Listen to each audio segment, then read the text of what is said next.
it get moved. Rise and shine, my sinners. When Father Evil starts his day, he gets a little deadly. Deadly Grounds coffee has the richest, smoothest flavor you'll find anywhere. It's sinfully delicious. Once you go deadly, you never go back. Order yours at getdeadly.com. Coffee's so good, it's scary.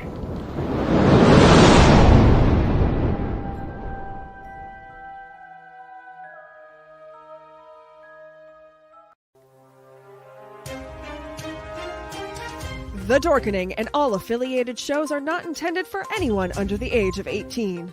The following may contain discussions or scenes that have adult situations, graphic violence, nudity, strong sexual content, and graphic language. This show is intended for mature audiences only. Viewer discretion is advised.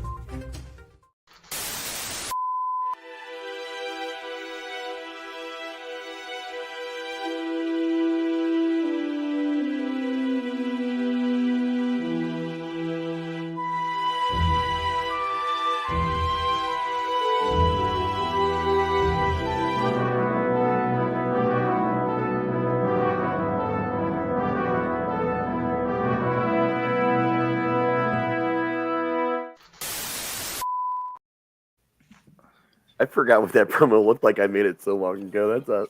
That's fun. Hey. And you changed that last owl out though, still in that.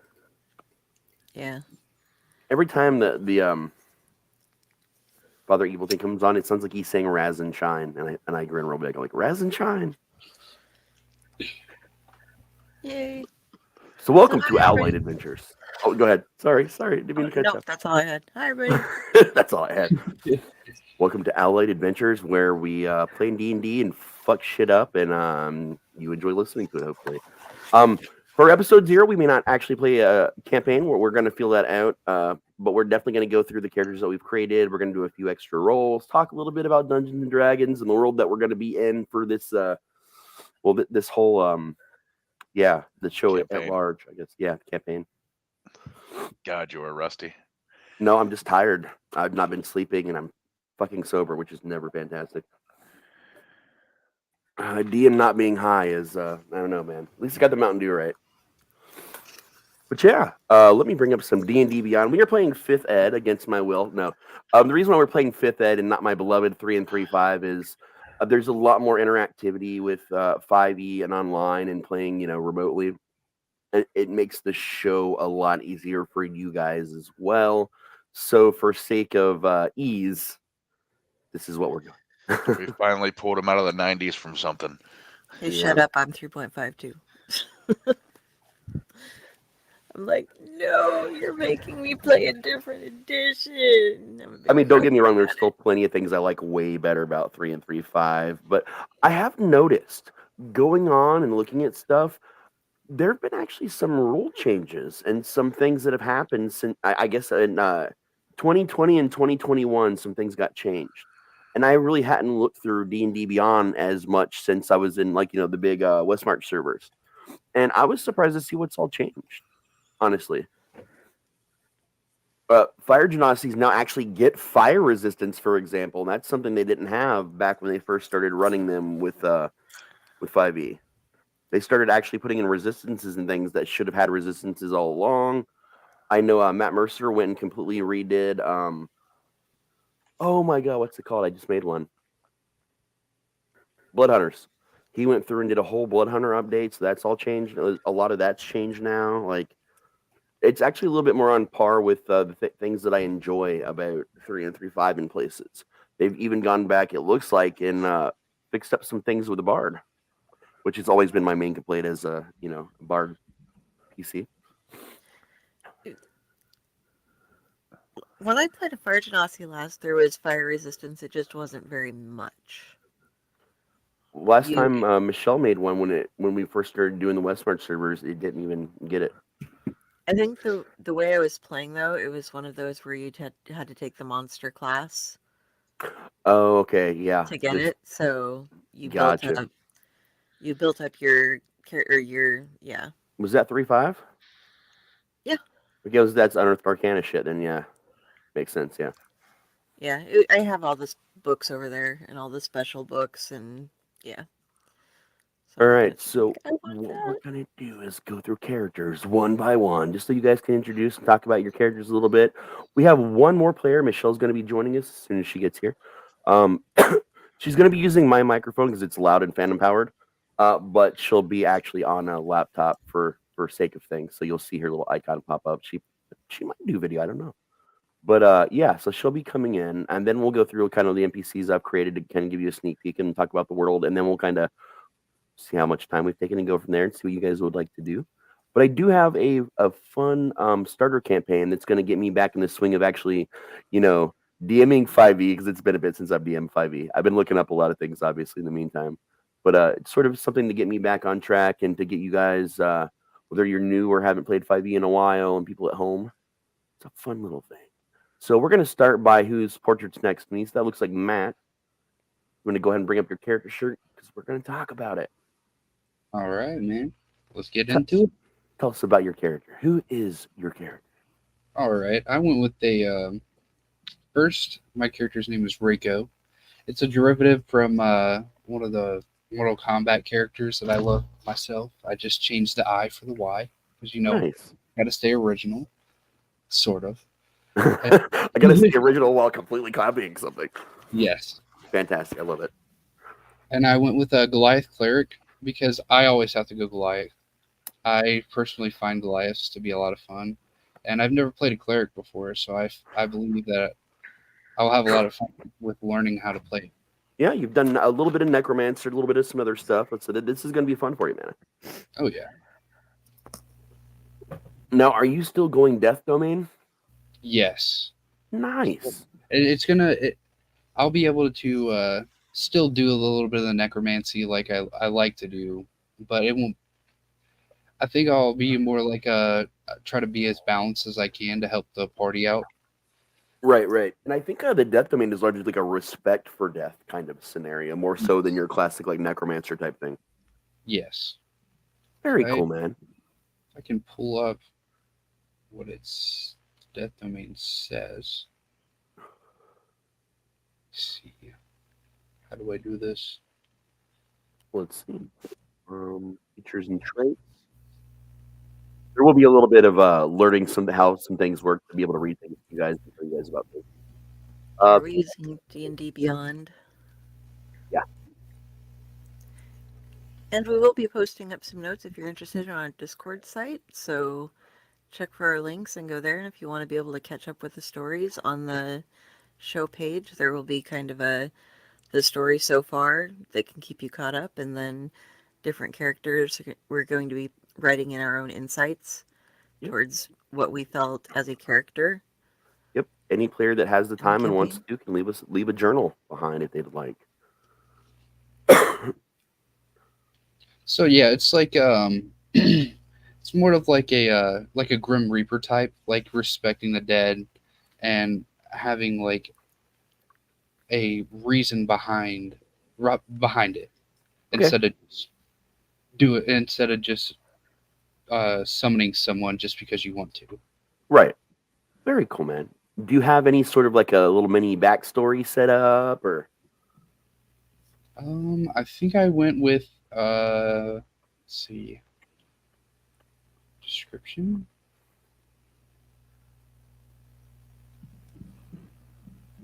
You're also mountain born. I noticed you're a mountain born Goliath.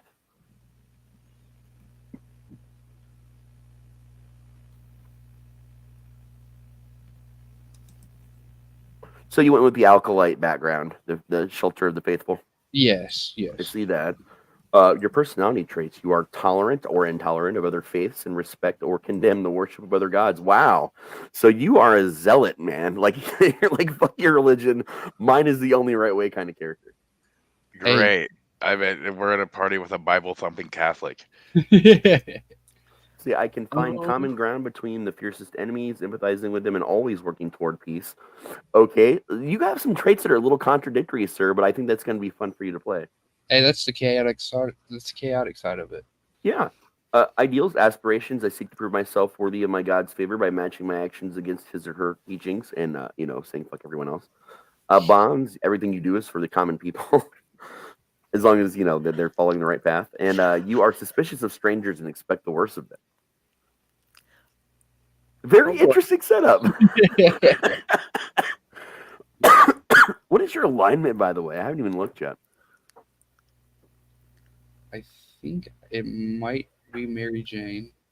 I'm not 100% sure. No, not your deity, which is hilarious, by the way. I mean, at least you're following a deity that you have to find a religious war. I guess worshiping Mary Jane is probably the way to go on that. I mean, I could see their Bible thumping would be more like just joint passing. Yeah, basically. Bible. Yeah. Instead of the war on weed, it's the war of weed. I am looking for it's been so long since I looked at a 5e character sheet as far as like where certain things are. I can't even see his where alignment's in the same spot that all of his like the traits and everything are. Okay. Description. Oh, wasn't description characteristics. Oh, you're chaotic good. Okay, that's not so bad. Yeah, and Mary Jane, I see that. You are a 200-year-old Goliath. That's 7'1", weighs nothing apparently because you don't have a weight listed. You're a Caucasian Goliath with long black hair. Okay, interesting, man. White man. Now, do you have like a backstory, like a history of your character, like where your guy comes from, and that kind of stuff, or like any kind of little backstory? He comes from the abyss. The abyss. Okay, Cthulhu. If you don't yet, that's not a problem. Not a big deal. That's something I want you to work on, like who your character is, like where he comes from, like a little story about him. It doesn't have to be long. It can just be a paragraph even. It doesn't have to be like crazy or extensive. And as you go along, you can extend it more. The reason why those things are fun, they're not required. But the reason why they're fun is that gives me little threads that I can look at to kind of weave into campaigns and things like that. You're still technically a new player. Like every campaign that you've been a part of has played for like a session or 2 minutes so far. I've been having fun though. Oh yeah. So hopefully we have a little bit longer lasting of an experience for you this time. But all right, we're gonna hop on over to Del. Okay, I made up my character. This is Char. And she is a fire genasi monk of Kosuth. And what? Oh, I used an AI program. No. Just bring I did the same thing. I have an AI generated art. I was like, how do you bring up the picture like that? I thought I was just cool making it my icon. You just send it to us and we put it in here. Yeah. And this is the symbol of Kosuth that she has tattooed on her, like right on her chest here.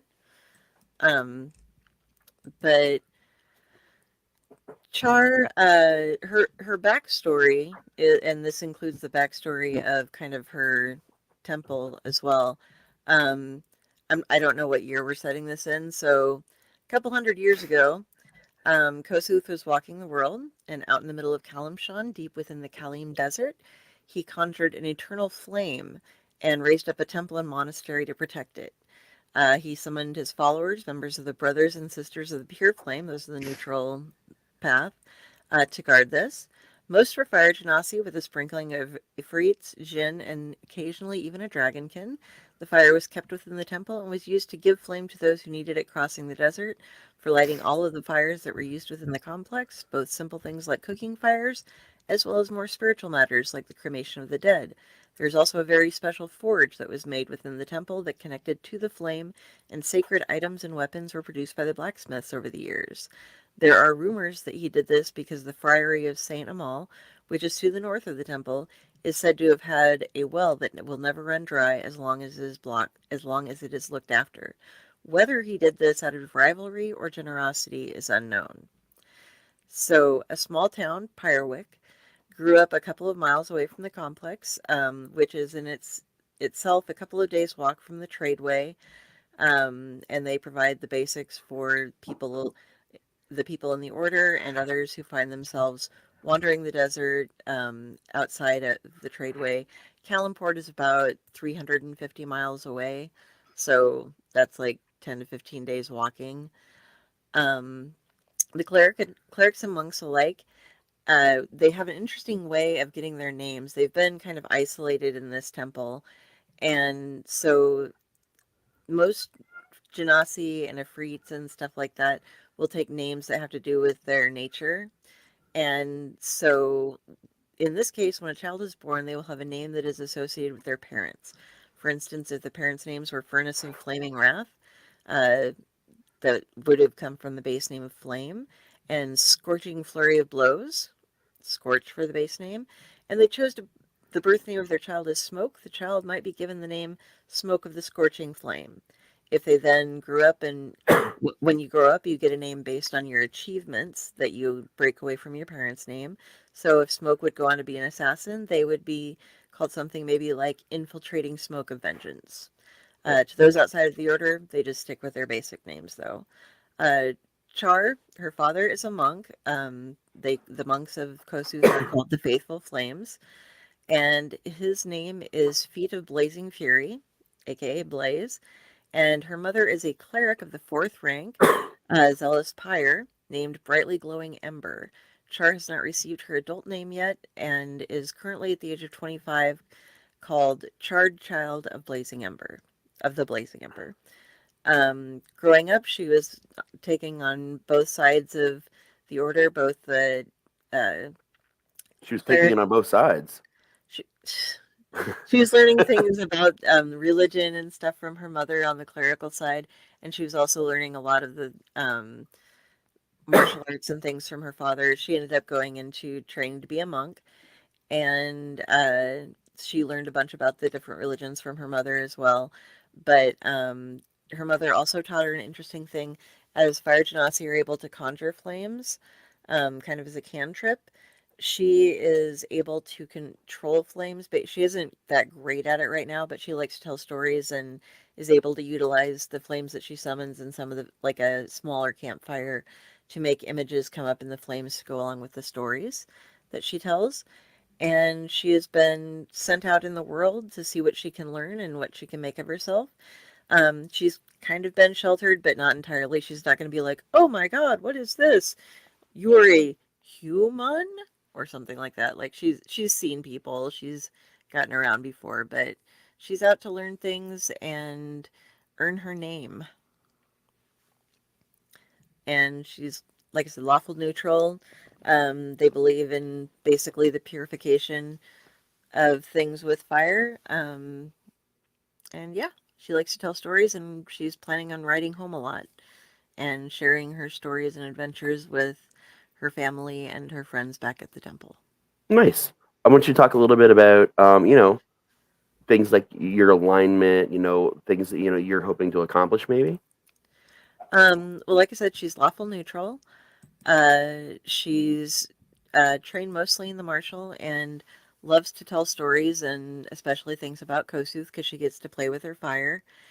And her goal is to figure out what things are like outside of the world, and she does need to earn her name, so she has to come up with some sort of accomplishment or some trait that becomes kind of her thing, so that she can relieve herself of her parents' name and have her own name through traveling out in the world. And she wants to meet new people and make friends and learn about other things, but she also wants to pass on, a bit of she's quite the fan of Kosuth at this point, because she's a fire genasi, he's a fire god. That's how she was raised. So she's really entranced by flames. She's not a my god is better than your god kind of thing. She's just I pretty much only know my god, as far as having other people worship stuff. That's all she's seen as far as people worshiping, though she knows there are other religions. She's learned about those as well, because it's kind of like the politics of a religion. When you're involved with it, you understand okay, I'm into, my god does this, and this is how my god gets along with all the other gods. And so you learn about those as you're growing up within a temple. So Yeah, that's true. Out to make a name for herself. Very cool. So we're going to go to our next person right now, which is going to be Jayson to talk a little bit about his character. Hi, my name's Jayson. I'm an alcohol. Um, no, so I'm playing a barbarian. Not your typical barbarian. Yes, he's big, strong, uses big weapons, but he's not dumb. He's actually very well spoken, very intelligent. He just has an anger issue. Backstory is he is a warforged. So for those of you who do not know what a warforged are, it's basically think of it that a D&D golem that they shoved an AI into. They're sentient, they're intelligent, they have emotions. It's not a robot. The backstory with he will introduce himself as Rodney, but he has a designation number as all Warforged do. But his creator called him Rodney. During his creation, a rival wizard decided to come in and basically try to assassinate this guy to try to steal his secrets on creating Warforged because he was one of the last wizards who knew how. And in the process, he hadn't been activated yet, but both his master was killed in the ensuing battle. But it did add the magic that there was pretty much a huge spell that went off that destroyed it. The magic and that magic feedback, not to mention inside a lab, activated Rodney. So he pretty much he's not, I wouldn't say naive, but he's like a new creature he's not like she said, he's not human. He's educated. He's been programmed with the correct, but he's like customs and things like that would be foreign to him. Like with, the difference between an American walking up and trying to shake your hand based on to, a Japanese person walking up and bowing to you, and they're both meaning the same thing. He wouldn't catch that difference.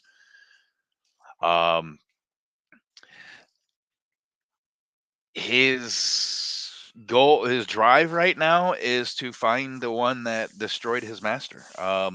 Because he has no purpose as far as he is aware of, other than he was activated, was given no instructions, and as any kind of warforged or sentient golem or whatever you want to refer to it as, really didn't give him a any kind of purpose. So his one purpose was to destroy the thing that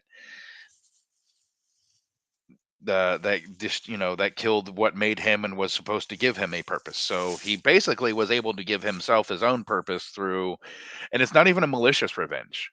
It's not like he's sitting there eating, breathing, thinking, I want to destroy this person. I kind of stole from the old barbarian now. He has a distrust of all mages, not magic. You'll pick up a magic sword and swing at then swing it at your head and have no issues. Mages themselves, he has the same view. He has the same view of mages that most people view politicians nowadays, where he realizes they're necessary evil, but he trusts them about as far as he can throw a boulder.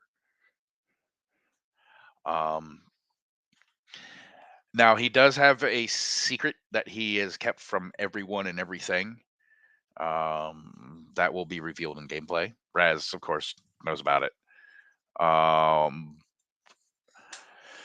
As far as basic D&D stuff, well, he is. Let me pull up his character sheet. Description. He is 6 foot tall, 190 pounds. He is. Raz should be putting up. Did you put up the picture already? Yep, working on it now. Okay.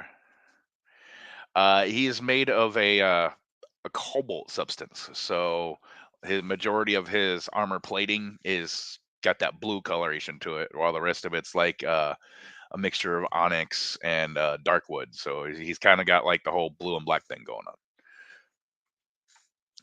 Yeah, the resolution ended up a little bit wonky on that, but at least they get a good feel Yeah, of they what get the character. kind of, yeah. I mean, the face doesn't really matter. I can literally change at any moment because he can just wing Right. it. Okay, yeah. Back to the D&D stuff. So 6 foot, 190 pounds. He's literally two. Like he's been around. He's been on this world for 2 years. Now, as far as his experiences and everything go, he's probably the equivalent to older teenager, 18, 19-year-old. Um, and seeing he was never given a purpose, the only thing he had to do, the only thing he had to go off of was basically he can channel his emotions into making himself stronger, which is he called it overdrive, basically, which D&D, it's rage. And then he picked up a big sword and just started swinging it because, I mean, no one was there to teach him magic. No one was there to teach him anything about combat. Everything he knows, he learned on his own. He's been very self sufficient. Very proud of the fact that he's self sufficient. But as far as I did take some like personality traits, like Raz was reading off of, he has chaotic good. He follows Bastet. Sorry, not Bast. Bastet, the god of basically the cat god. Um, Now his personality traits: sarcasm and insults are my weapon of choice. Creativity, I never run the same con twice. Um, the bonds, a powerful person killed someone I love. Someday soon I will have my revenge, which we already went through that. The wizard. And then he did take a flaw. I can't resist swindling people who are more powerful than me. Basically, I that is mages. You just can't change the wording in there. But yeah, it's specifically mages. If he has a chance to put one over on a mage, as that's that he doesn't know. Obviously, if once he gets to know people in the group, if there any of them happen to be mages and they earn his trust, he'll quit fucking with them. But if he runs into a mage on the street, he will try to con or fuck them over any way he can. Nice. Anything else you need to know? I think that covers it pretty well, actually. And now we're going to move over to Friday. Michelle will be with us shortly.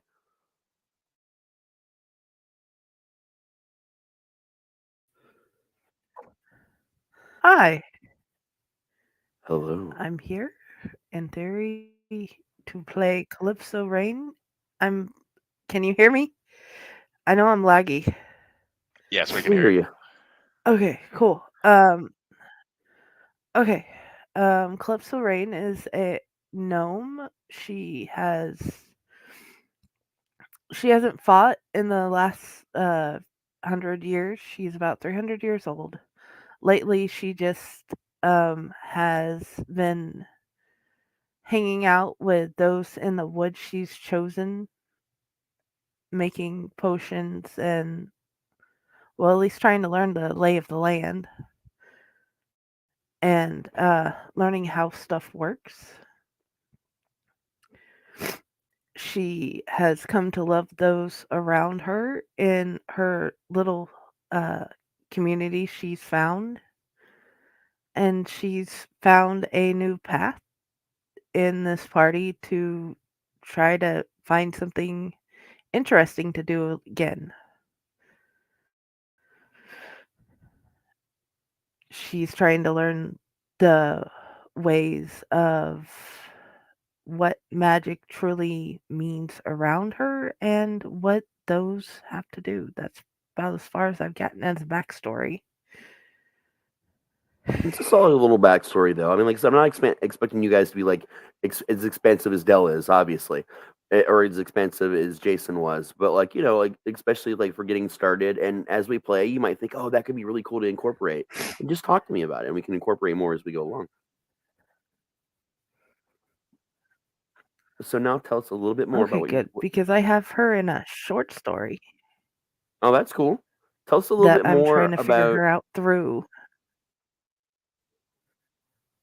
Yeah, it's the lag. It's all right. We'll be fine. Tell us a little bit more about like what she looks like, And on the description page, talk about like your personality trait, ideals, and that kind of stuff, and your alignment as well.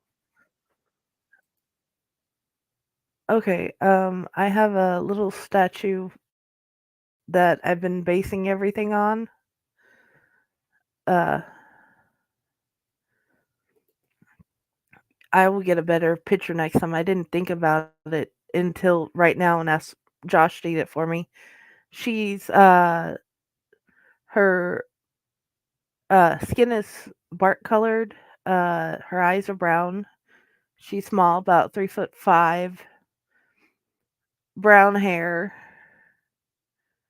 Uh, she's chaotic neutral, weighs about 400, not 400, but 40 pounds.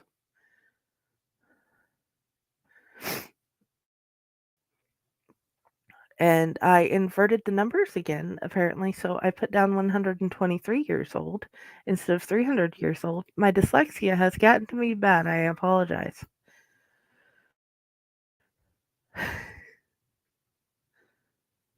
Um,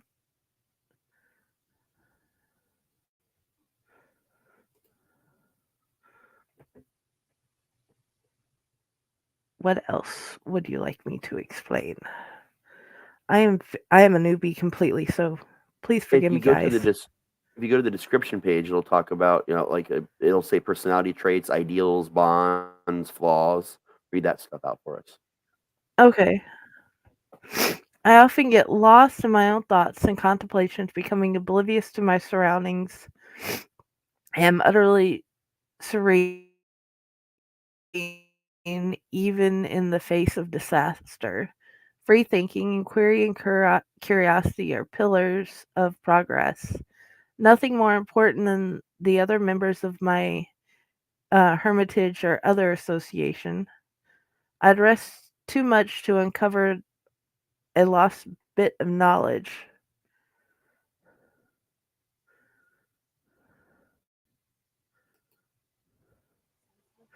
Very cool. So we finally She got just generally likes. Go ahead. Sorry.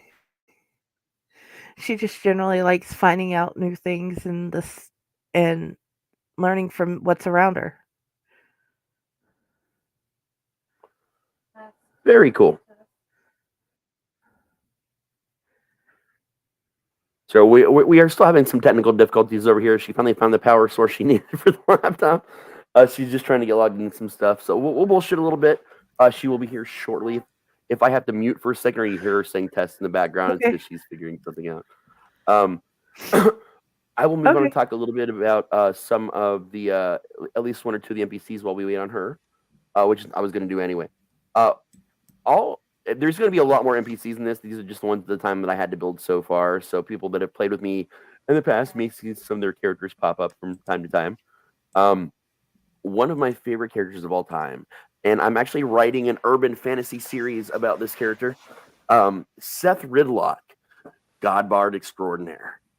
He's basically a version of Captain Jack from Doctor Who and Torchwood.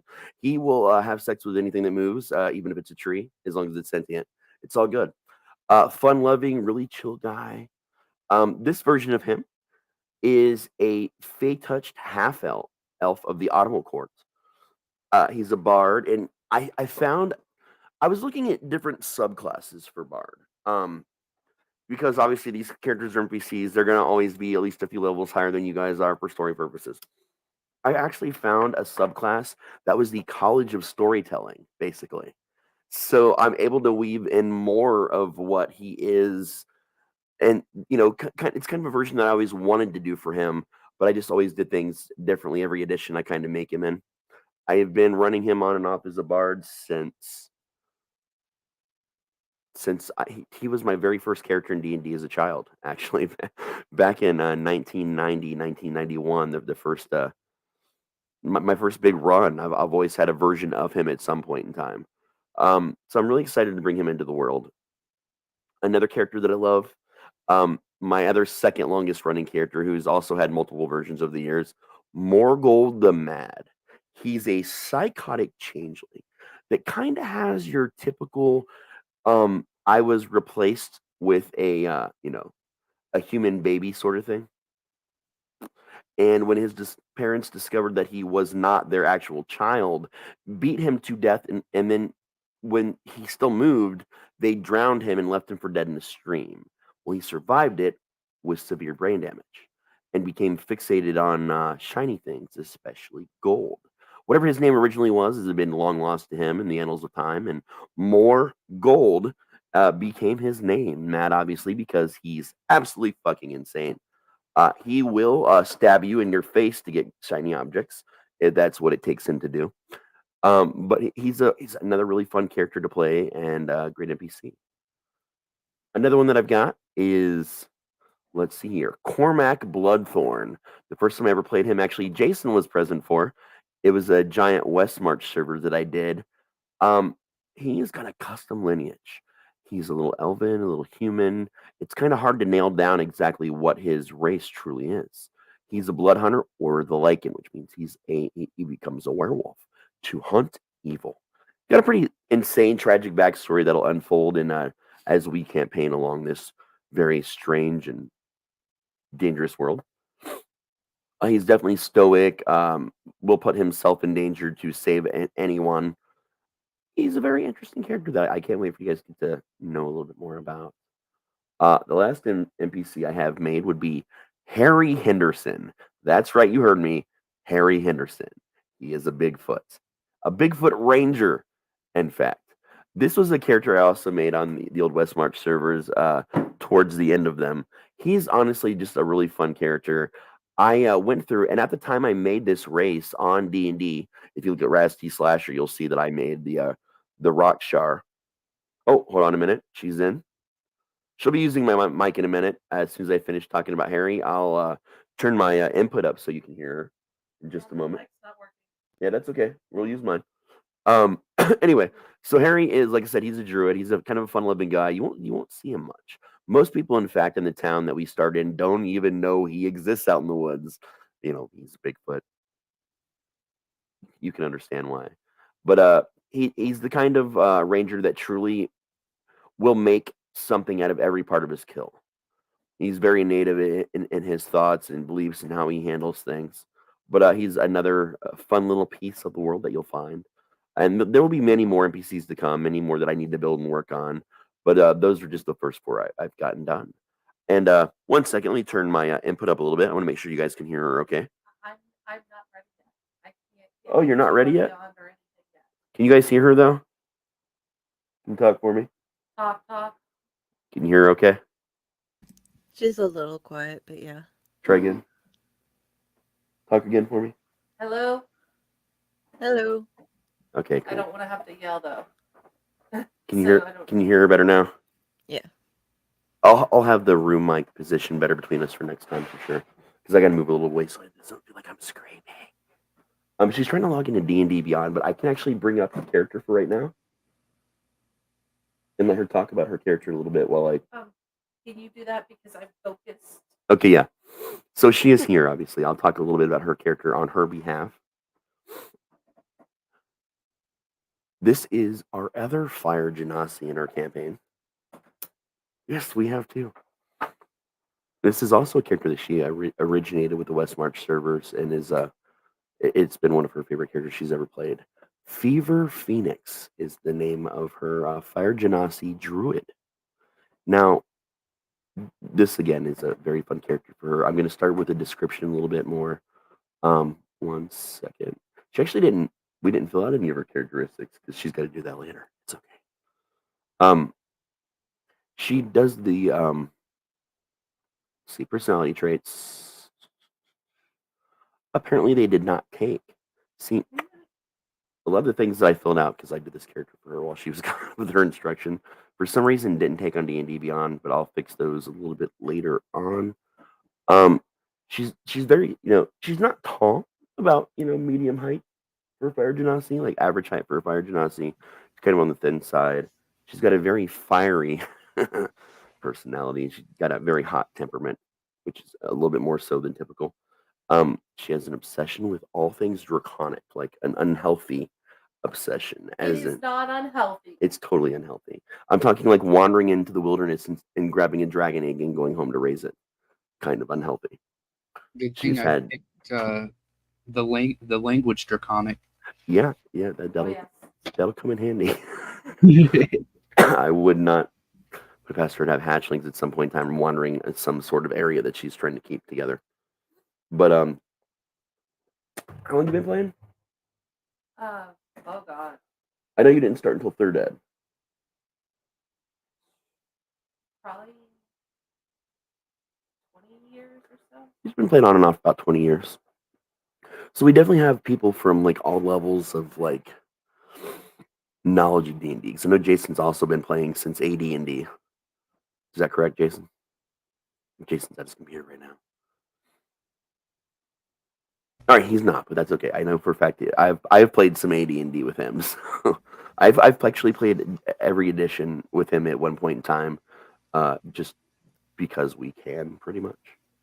We'll talk a little bit more now about the world itself.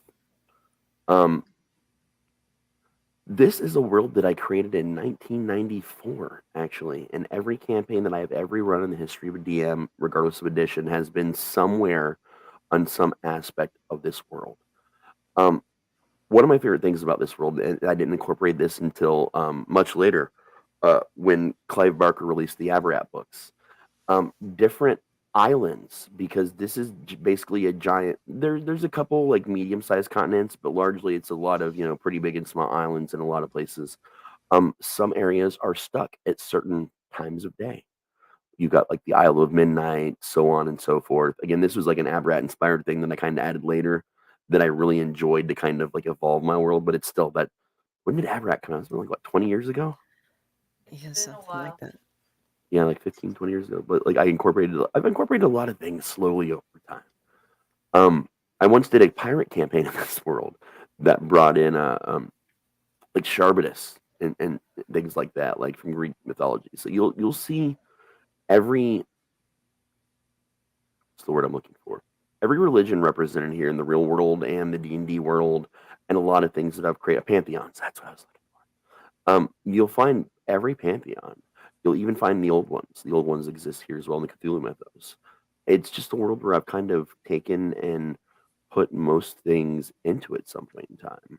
I've gone so far as to include a lot of horror pop culture things, different pop culture campaigns. Originally, I was going to run you guys on my my first timers quest for newer players or people that aren't used to this system, which was based on the Goonies. But I've gone a slightly different route with that. I've decided not to do the Goonies quest this time because I've done it to death. But there is an awesome Jason Voorhees one that I run in the past that I will probably run at some point in time. There's an It Pennywise-ish, Bob Gray type thing I've done. I've actually found a lot of the cool conversions for your favorite No Sleep and Creepypasta characters that people have lovingly crafted into the 5e world. So yeah, we don't talk about the Raping Tree. That's an Evil Dead campaign that I may or may not run, depending on the level of adultness we would like for live shows. So I'm going to change a little bit of my stuff as to where I am because I was basing everything off of Faerun for some reason. But it's okay. We can work that out. Well, the thing is, you can actually be from anywhere and still adventure in this world. While this is my own unique world, not everybody is from this world. You can still be from Waterdeep. You can be from anywhere and adventure in this world. It's done through portals. That also allows. Yeah, basically, there's a lot of different like old portals and things, ways to get to this universe. The reason why I did that early on is because there was so many really cool adventures and one shots and things I wanted to do, but to adapt them to my world was more work than a younger me was willing to do. So a long time ago, I decided there would be easy ways to portal places. Consider this like a world between worlds, like its own unique, enormous pocket dimension.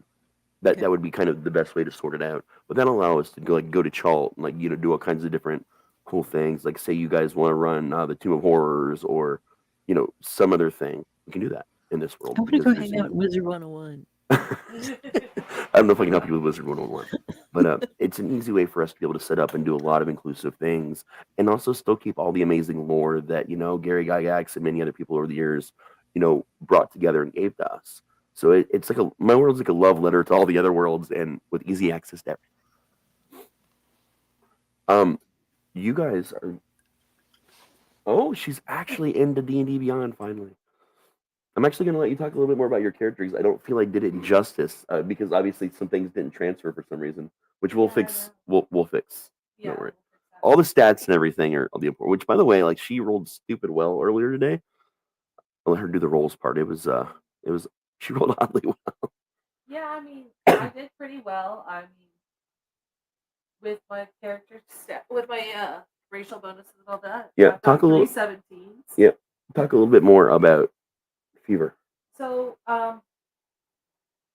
when we went to that West March server, I wanted to do something different. I'd always been a rogue, and not many people know what this is, but a song dragon.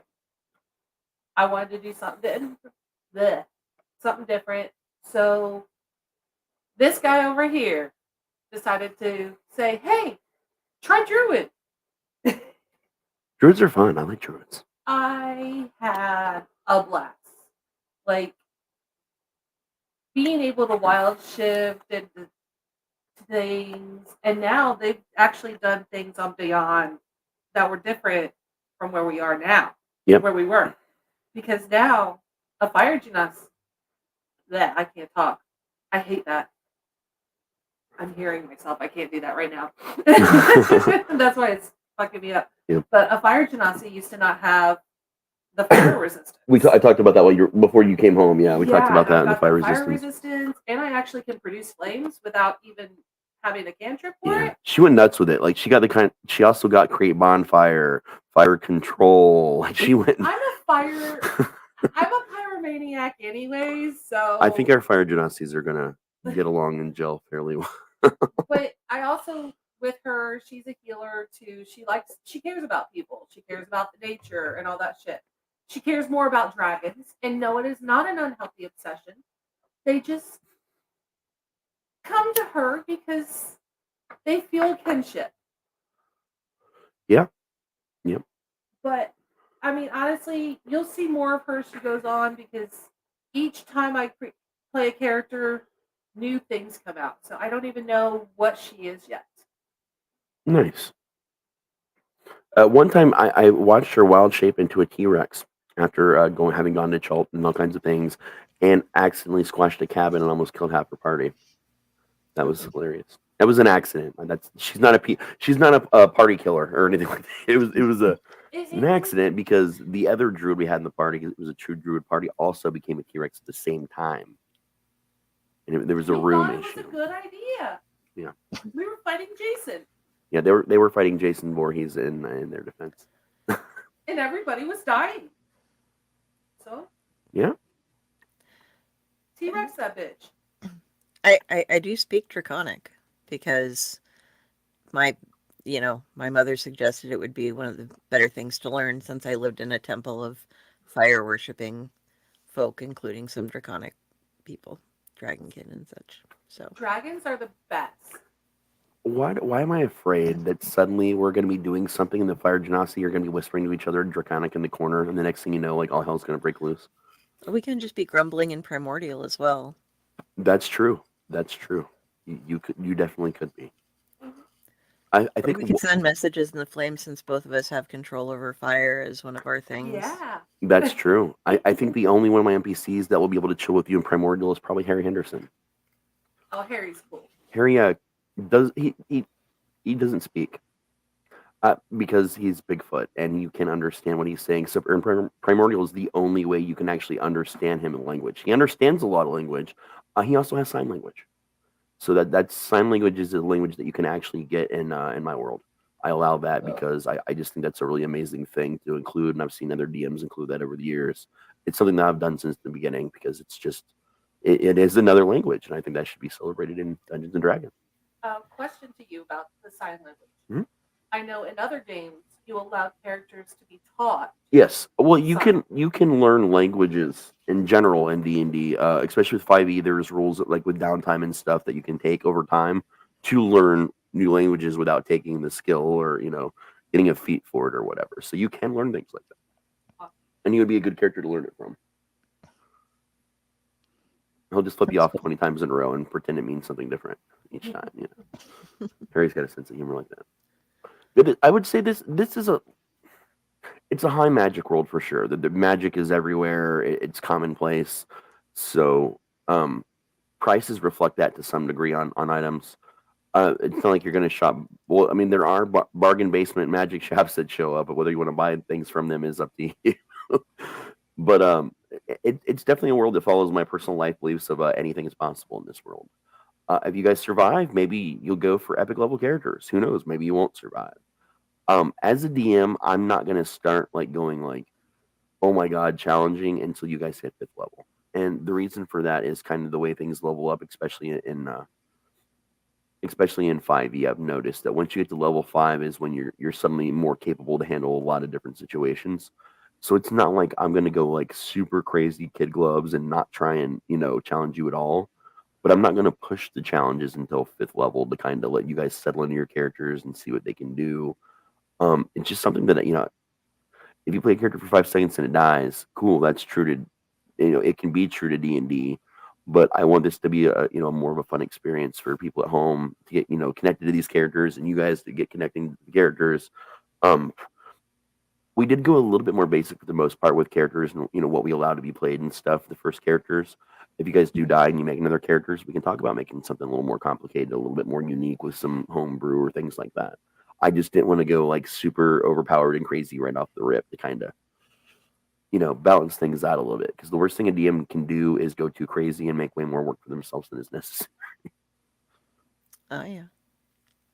So there's some roles I was talking about earlier, and I feel like we've introduced as much of the world as I want to yet, because there's still. Oh, there's one more thing about the world that I want to mention.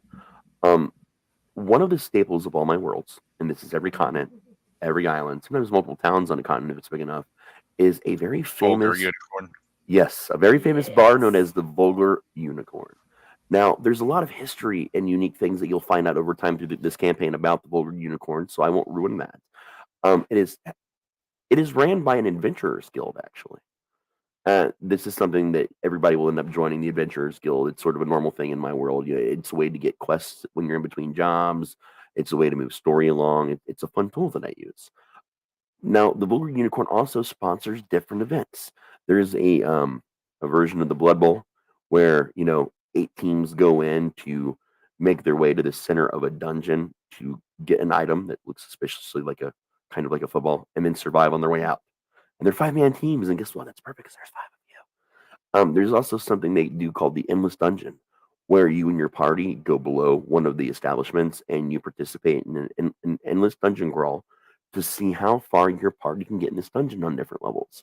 And there are awards and prizes given out. There are charities that are sponsored in different villages based on what the events are. But they do a lot of fun things at this bar, and you guys will find yourself in many Vulgar Unicorns in many places over time. And if you're lucky, maybe someday you'll own your own establishment. But yeah, that's my kickoff thing because I just love the Vulgar Unicorn, and of course, there's got to be a dwarven, barkeep because that's in tradition. And if you don't know that, you don't know D&D. That's just how it is. And it is a rough and tumble bar. It can be chill. There can be a bard. But maybe one day a big fight breaks out and everybody beats the shit out of each other. That can happen. It's definitely not a place for like aristocrats, for damn sure. So these roles, I was talking about some secret roles that I usually have characters make. And if Matt, are you present? Yes, I am. Sweet. So these roles are something fun that I like to do. Again, that I've always done in character creation, where I give you a chance to get something a little bit more special than what you have. Depending on your role, you might not get anything at all. Or you might get like a slightly better weapon or a slightly better armor. Or if you're really lucky, you may get, a lower powered, wondrous item to start your adventuring campaign with. And Okay. we'll kind of explain how these things tie in as we go. So, Matt, I need you to roll percentiles. Or 2d10. Actually, no, there is a D100. You can roll the D100. I love D&D Beyond is nice because you can roll right from the program. I don't see it. And there is certainly a D100. I'm on my dice and it goes to 20. 66. Nice. All right. I'm going to roll also a second time secretly, and you're going to tell me high or low. Ooh. High or low, sir? Lower. Holy shit. Okay. It was a 26, which was, let's. You, my friend, have qualified for a wondrous item. Ooh, shoot. Yeah. Again, these are not, insane items. They're not crazy. Give me a second. Let's see here. Go back to TV on and look at the sources real quick. You guys talk amongst yourselves too as well while I look up, so it's not boring. Feel free. I realized I had to go back through with some of my things. I hadn't changed them all. I thought I had. Do we know if we were gonna be what type of party that we are planning to set? What do you mean? Like, are we gonna be like more like combat oriented, like discovery? That's more based on what kind of campaign, not kind of party. And I do a mix of everything. You guys will have a chance where you'll have to actually role play. I've got puzzles, discoveries, fighting. I mean, I like to do a really good mix of all those things, like overall. Okay. Yeah, my initial char was she became so OP, but she had a very different starting background. She had Master Roshi as her initial trainer, I guess, her sensei, and he just beat the shit out of her and kept sending her out to go do things. And like she went to visit him once and was so proud she brought him back. Like my old GM had this ongoing wonders item seller who just like ran around with a purple tent, and if you saw the purple tent you'd be like, oh my god, he's here, we can try to like buy something. And she bought him the bonsai tree of knowledge, and she like goes and proudly presents it to him, and he's like, go plant it in the garden, it needs to learn Zen. And I'm like, but it knows everything, but it doesn't know Zen.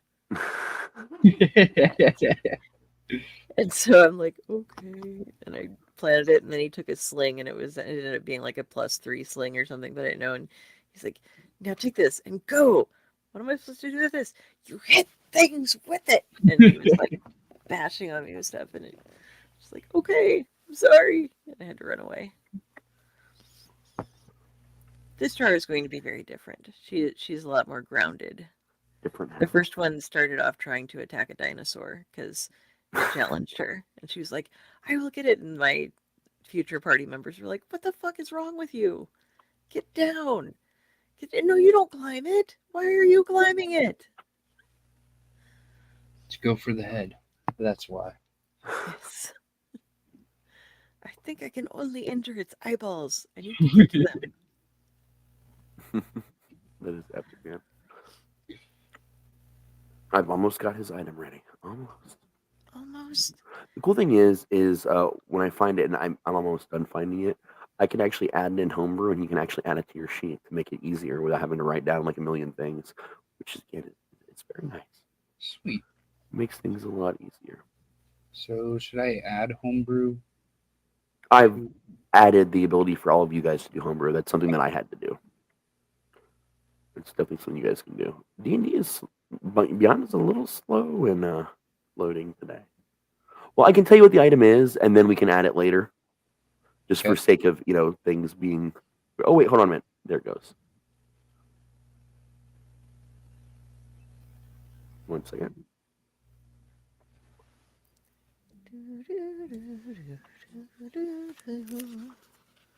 Yeah, I'll have to fix this later. You, my friend, are getting what's called a horseless carriage.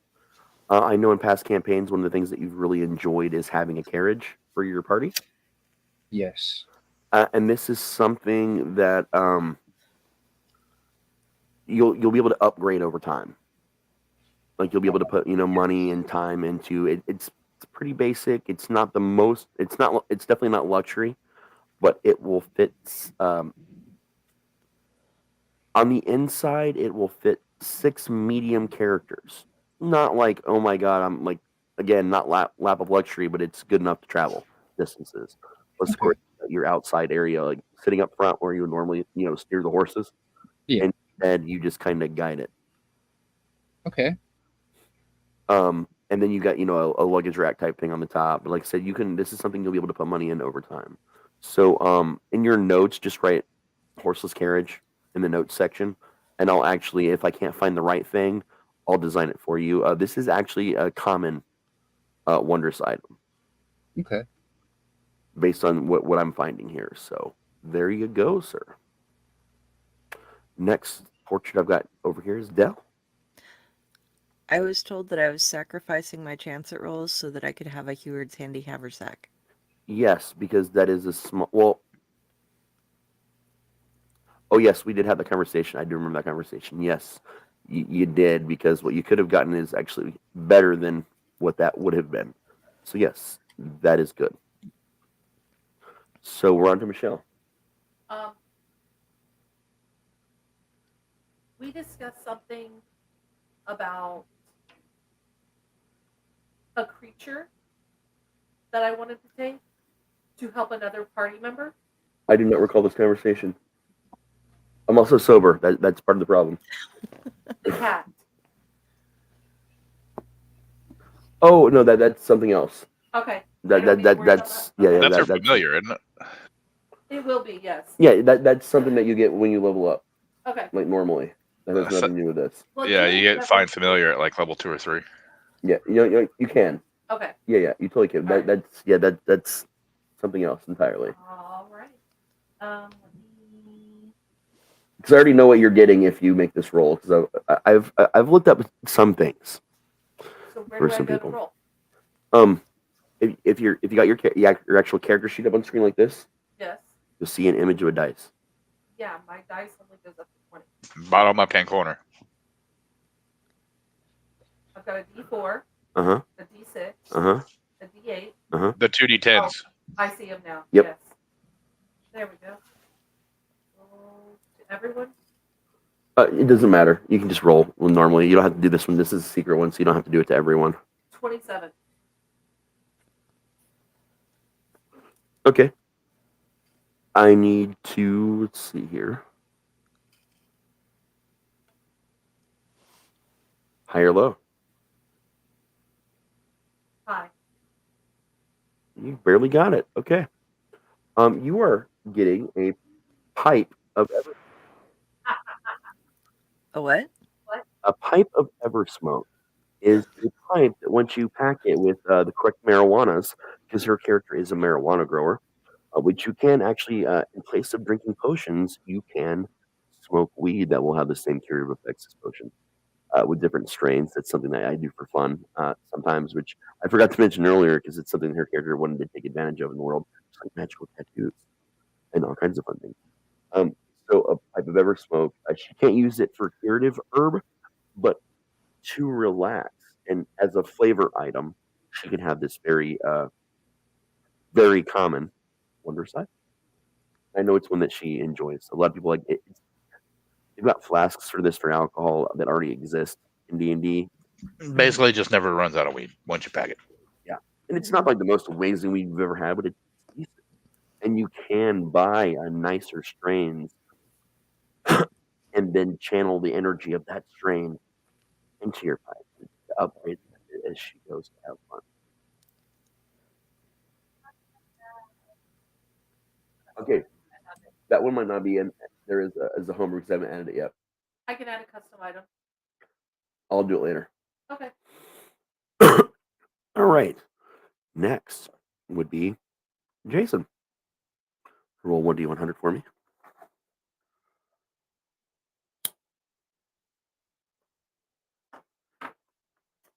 90 even. 9-0. Ooh.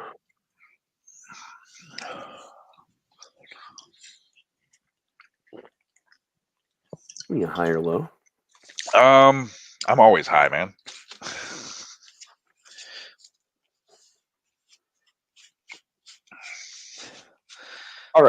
So you're not going to get a wondrous, but let me go look at your character sheet really quick. Warforged Barbarian. Yeah, I know what your character is. I just had to go check checking your equipment really quick.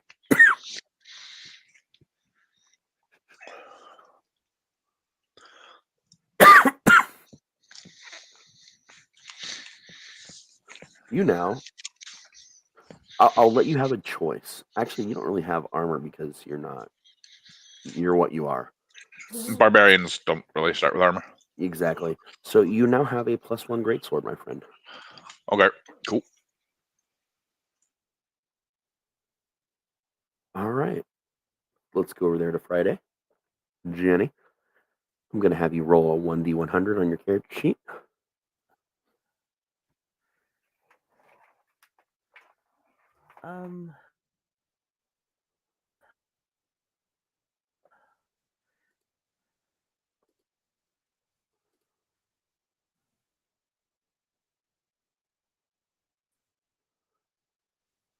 Did I freeze? There we go. 44. Oh. Okay.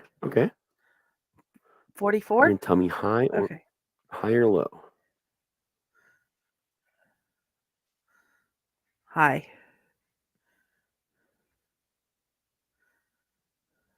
All right. You will also get a common wondrous item. And this is one that I actually looked up and ran across accidentally earlier. Let me look up the name of it because I actually have this item in the homebrew. I just gotta find the name of it. This backpack is called the Backpack of Brilliant Beneficial Boons. There's a lot of different cool things you can do with this backpack. It was made by an artificer for an artificer.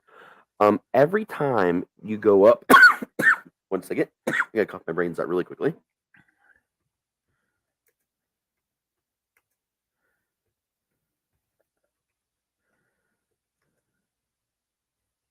Every time you go up a level, this is an item that will kind of grow with you. You will discover a new feature about this backpack that, again, is made specifically for artificers. Now, right off the bat, you know, it's a low-powered bag of holding that doesn't seem to be as strong as other bags, and you're not exactly sure why. But it does also have a lot of cool stuff on the outside. One second, I'm gonna have to turn the input down. I'll turn it back up when she needs to talk, because you're gonna get the furnace kicking on at a very bad time. Okay. But it's cold. Will you repeat the name? Yes, you can actually add this. Don't worry about adding it right now. Okay. I'll add it to your sheet for you later. But it's the Backpack of Brilliant and Beneficial Boons. You can tell that it looks like an explorer's backcountry camping almost backpack, because there's spots where you can hang potions on it. There's wand pockets. It's a very cool multifunctional, many pocketed backpack. But only the main section is again, it's about half the capacity of a bag of holding right now. But again, there's a lot of really cool features about this thing that, as you grow as an artificer, will suddenly make themselves apparent to you. So it will inevitably become, if your character survives and gets high enough level, it will be considered an artifact at some point. It'll take a long time to get there. And some levels you'll get more useful benefits out of it than others. Awesome. Thank you. At level 7, it turns red. But I'll send you a link to what it can inevitably do. I'll let everyone see it. It says as is, it's an uncommon wondrous item. It's not. Sometimes when people make things on D&D Beyond, they do not notate properly what it is. And I also plan to take it farther than what it currently is listed as. So I will be making a different version of this on Homebrew eventually, and then updating it for you. But I'll put in the private chat, I'll put a link to what it is currently. and things you will eventually be able to do with it. You'll get a kind of a cool idea of what it can eventually do, but it'll grow beyond what it is. But yeah, overall, guys, that's kind of what we're looking at. Those were the secret rolls I needed to make.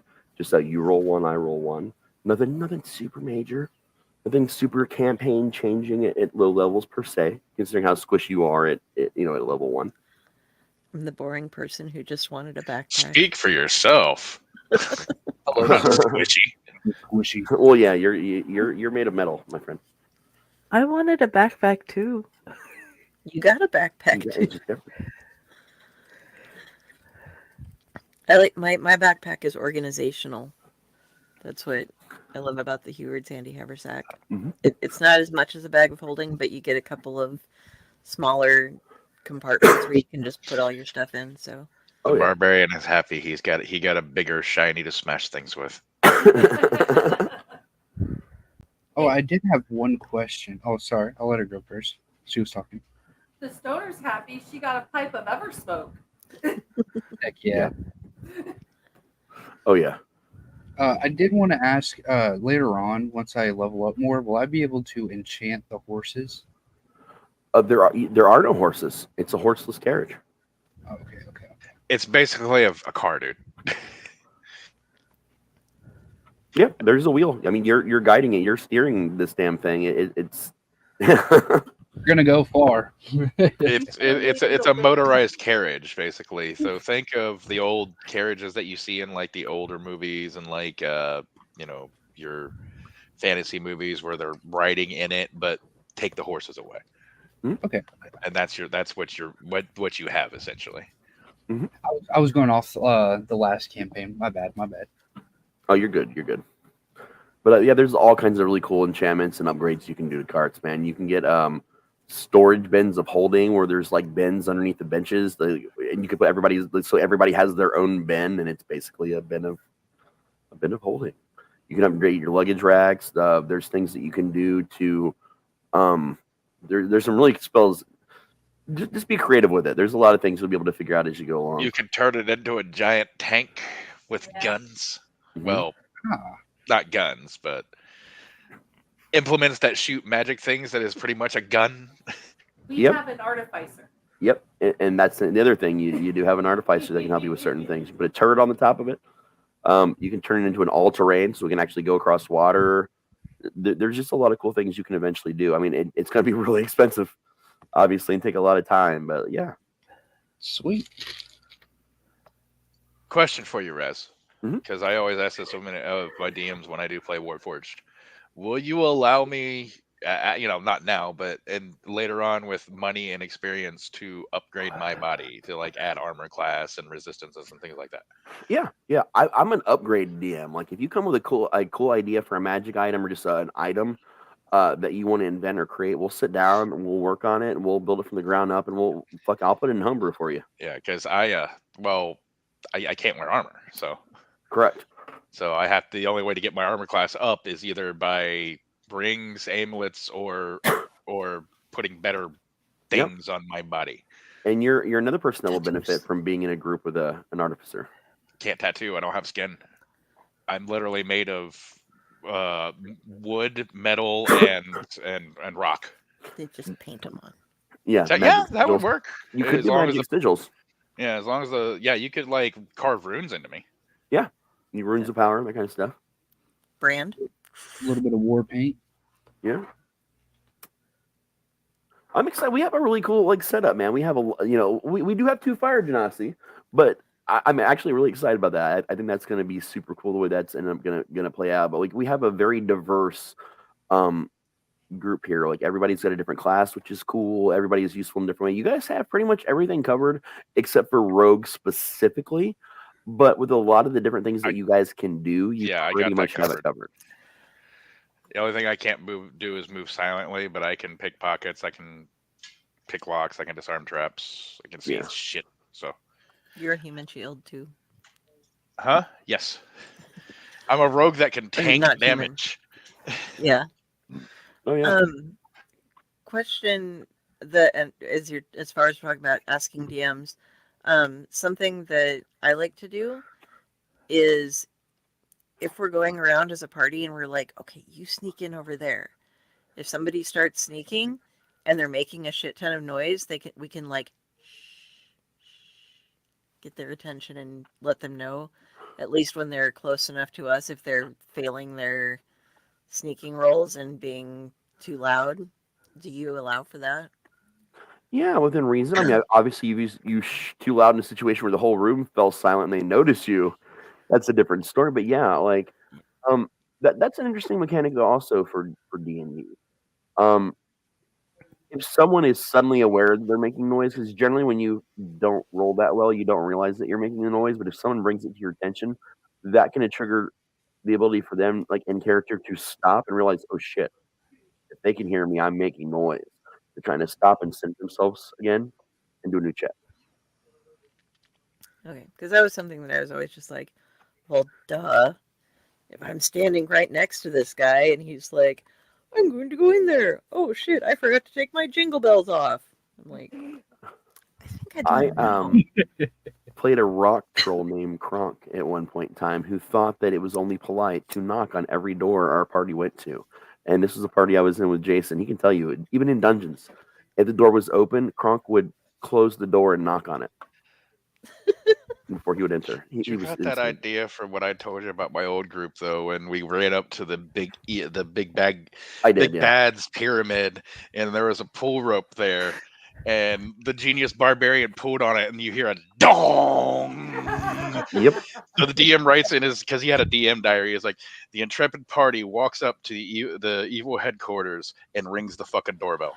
Mm-hmm. I did. I took it, and then I went too far with it. It was everything. He had to. He would literally close doors just to knock. Fred, I love your positioning that you had there because it looked like you had this one giant ear going on. Oh yeah, that's hilarious. Do you remember the old cartoon on Nickelodeon that had David the Gnome? No. Yeah. I have heard of it, but I don't. Oh, it was literally a whole cartoon about gnomes, and David the Gnome was like, he was the titular character. But I get the David had a wife whose name I know, I just can't think of it right now. You should look up her character profile. I like her pictures and stuff too, because you might have fun with that as well. Okay. I just have one request of Dell. Please do not turn me into your kamikaze toy. I won't. That was a different DM. That this is something that I had told her about. It started with my first char, and then it ended up being every single character I ever played. Yeah. Whenever they would come within like talking distance of a gnome, within like about a couple of minutes, the gnome would self-destruct and blow up most things around them, kind of like gnomes and Kryn. They would just be like, I wasn't allowed to go shopping in any gnome stores because they would be like, oh, let me show you the scroll of and their whole store would blow up or something. But it did come in handy because once I was able to teleport into, we had a big baddie that was a gnome in a mech, and like the DM was all excited about it, and I used a quick step thing or whatever to get in. I can't remember what it was called back then, but to get into the cockpit with the gnome, and he self-destructed the thing, and I got out in time, and it was like, yes, it came in handy once. You talking about meeting a gnome reminds me of Harry and the Pixies. Yeah. Michelle played a pixie character, and my other buddy played a pixie character in this campaign, and they were Harry's friends, and he would literally just throw the pixies at people. We actually had an artificer make some kind of like modified crossbow that sat on Harry's shoulder. They could sit on the Bigfoot's shoulders with these little crossbow contraptions that were built into saddles on his shoulders and shoot their stationary crossbows off his shoulders like while he walked around. Well, no, we took our cell phone. Oh yeah, that was the sling. That was a different thing called the pixie sling, where they could literally like catapult each other. And there was a little like a gnome flinger. Yeah, but it was for pixies, and it was also mounted on his shoulder. The reason I remember that is because I'm looking at my old characters. Oh yeah, DB on right there. Mine are locked. I kept them all away. I'm like, no, nice. Can't do that. Although if you ever do want one, I have a complete casino made up. Oh yeah. That was actually something I'll probably talk to you about in the future. Yeah. I can send you Winnie Wonka's casino. It's a gnome casino. Oh, nice. Nomesino. Nomesino? It takes it, and it because of it actually worked well with your campaign because due to the cost of property in different places, they like had their front gates outside of Waterdeep, and then the entire rest of the casino took place in different planes and stuff because they could rent property in the elemental plane of fire for cheaper than they could out by Waterdeep and stuff. So they just like made it all interdimensionally connected. Oh, that's Which super also cool. meant you could get stuff from anywhere. So if you went up to the bar, you could order anything to drink. Yep. Because they had taps that connected to someplace, a continent and a half away. That'd be cool. A really cool expansion for the Vulgar Unicorn, man. Like you go into this one room and you're transported to a casino. That'd be cool for like a special event they do. That'd be awesome. I do have all the notes. I double checked. I have to change the way the slot machines work though, because we had somebody who was a cleric of, is it Tomorrow is the goddess of luck or something like that, and he ended up walking out with like 3 billion plat or some shit like that. So the entire rest of the campaign was spent. We got him an endless money pouch, and the entire rest of the campaign was him going to temples of Tomorrow and like tithing. And so we just wandered the entire Faerunian universe. And another thing I should mention is I'm a fan of you guys if you want to buying and starting businesses, having homes in places, building keeps, like strongholds. Like I'm pretty loose and open when it comes to all that, and like taking time out to like design those things, in sessions and like building them and doing storylines based on them. Like I'm pretty open as a DM. Even if I've got like a bunch of quests in mind, I will always have multiple backup plans. I'm not the kind of DM that's gonna like slap you in your hand and be like, "No, follow what I had, laid out for you." I'm not that kind of person.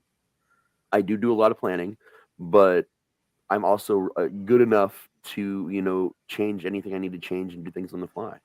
I've had too many people think they were going to be that guy that could break a campaign, only to realize that my DM style kind of makes it not possible to break a campaign.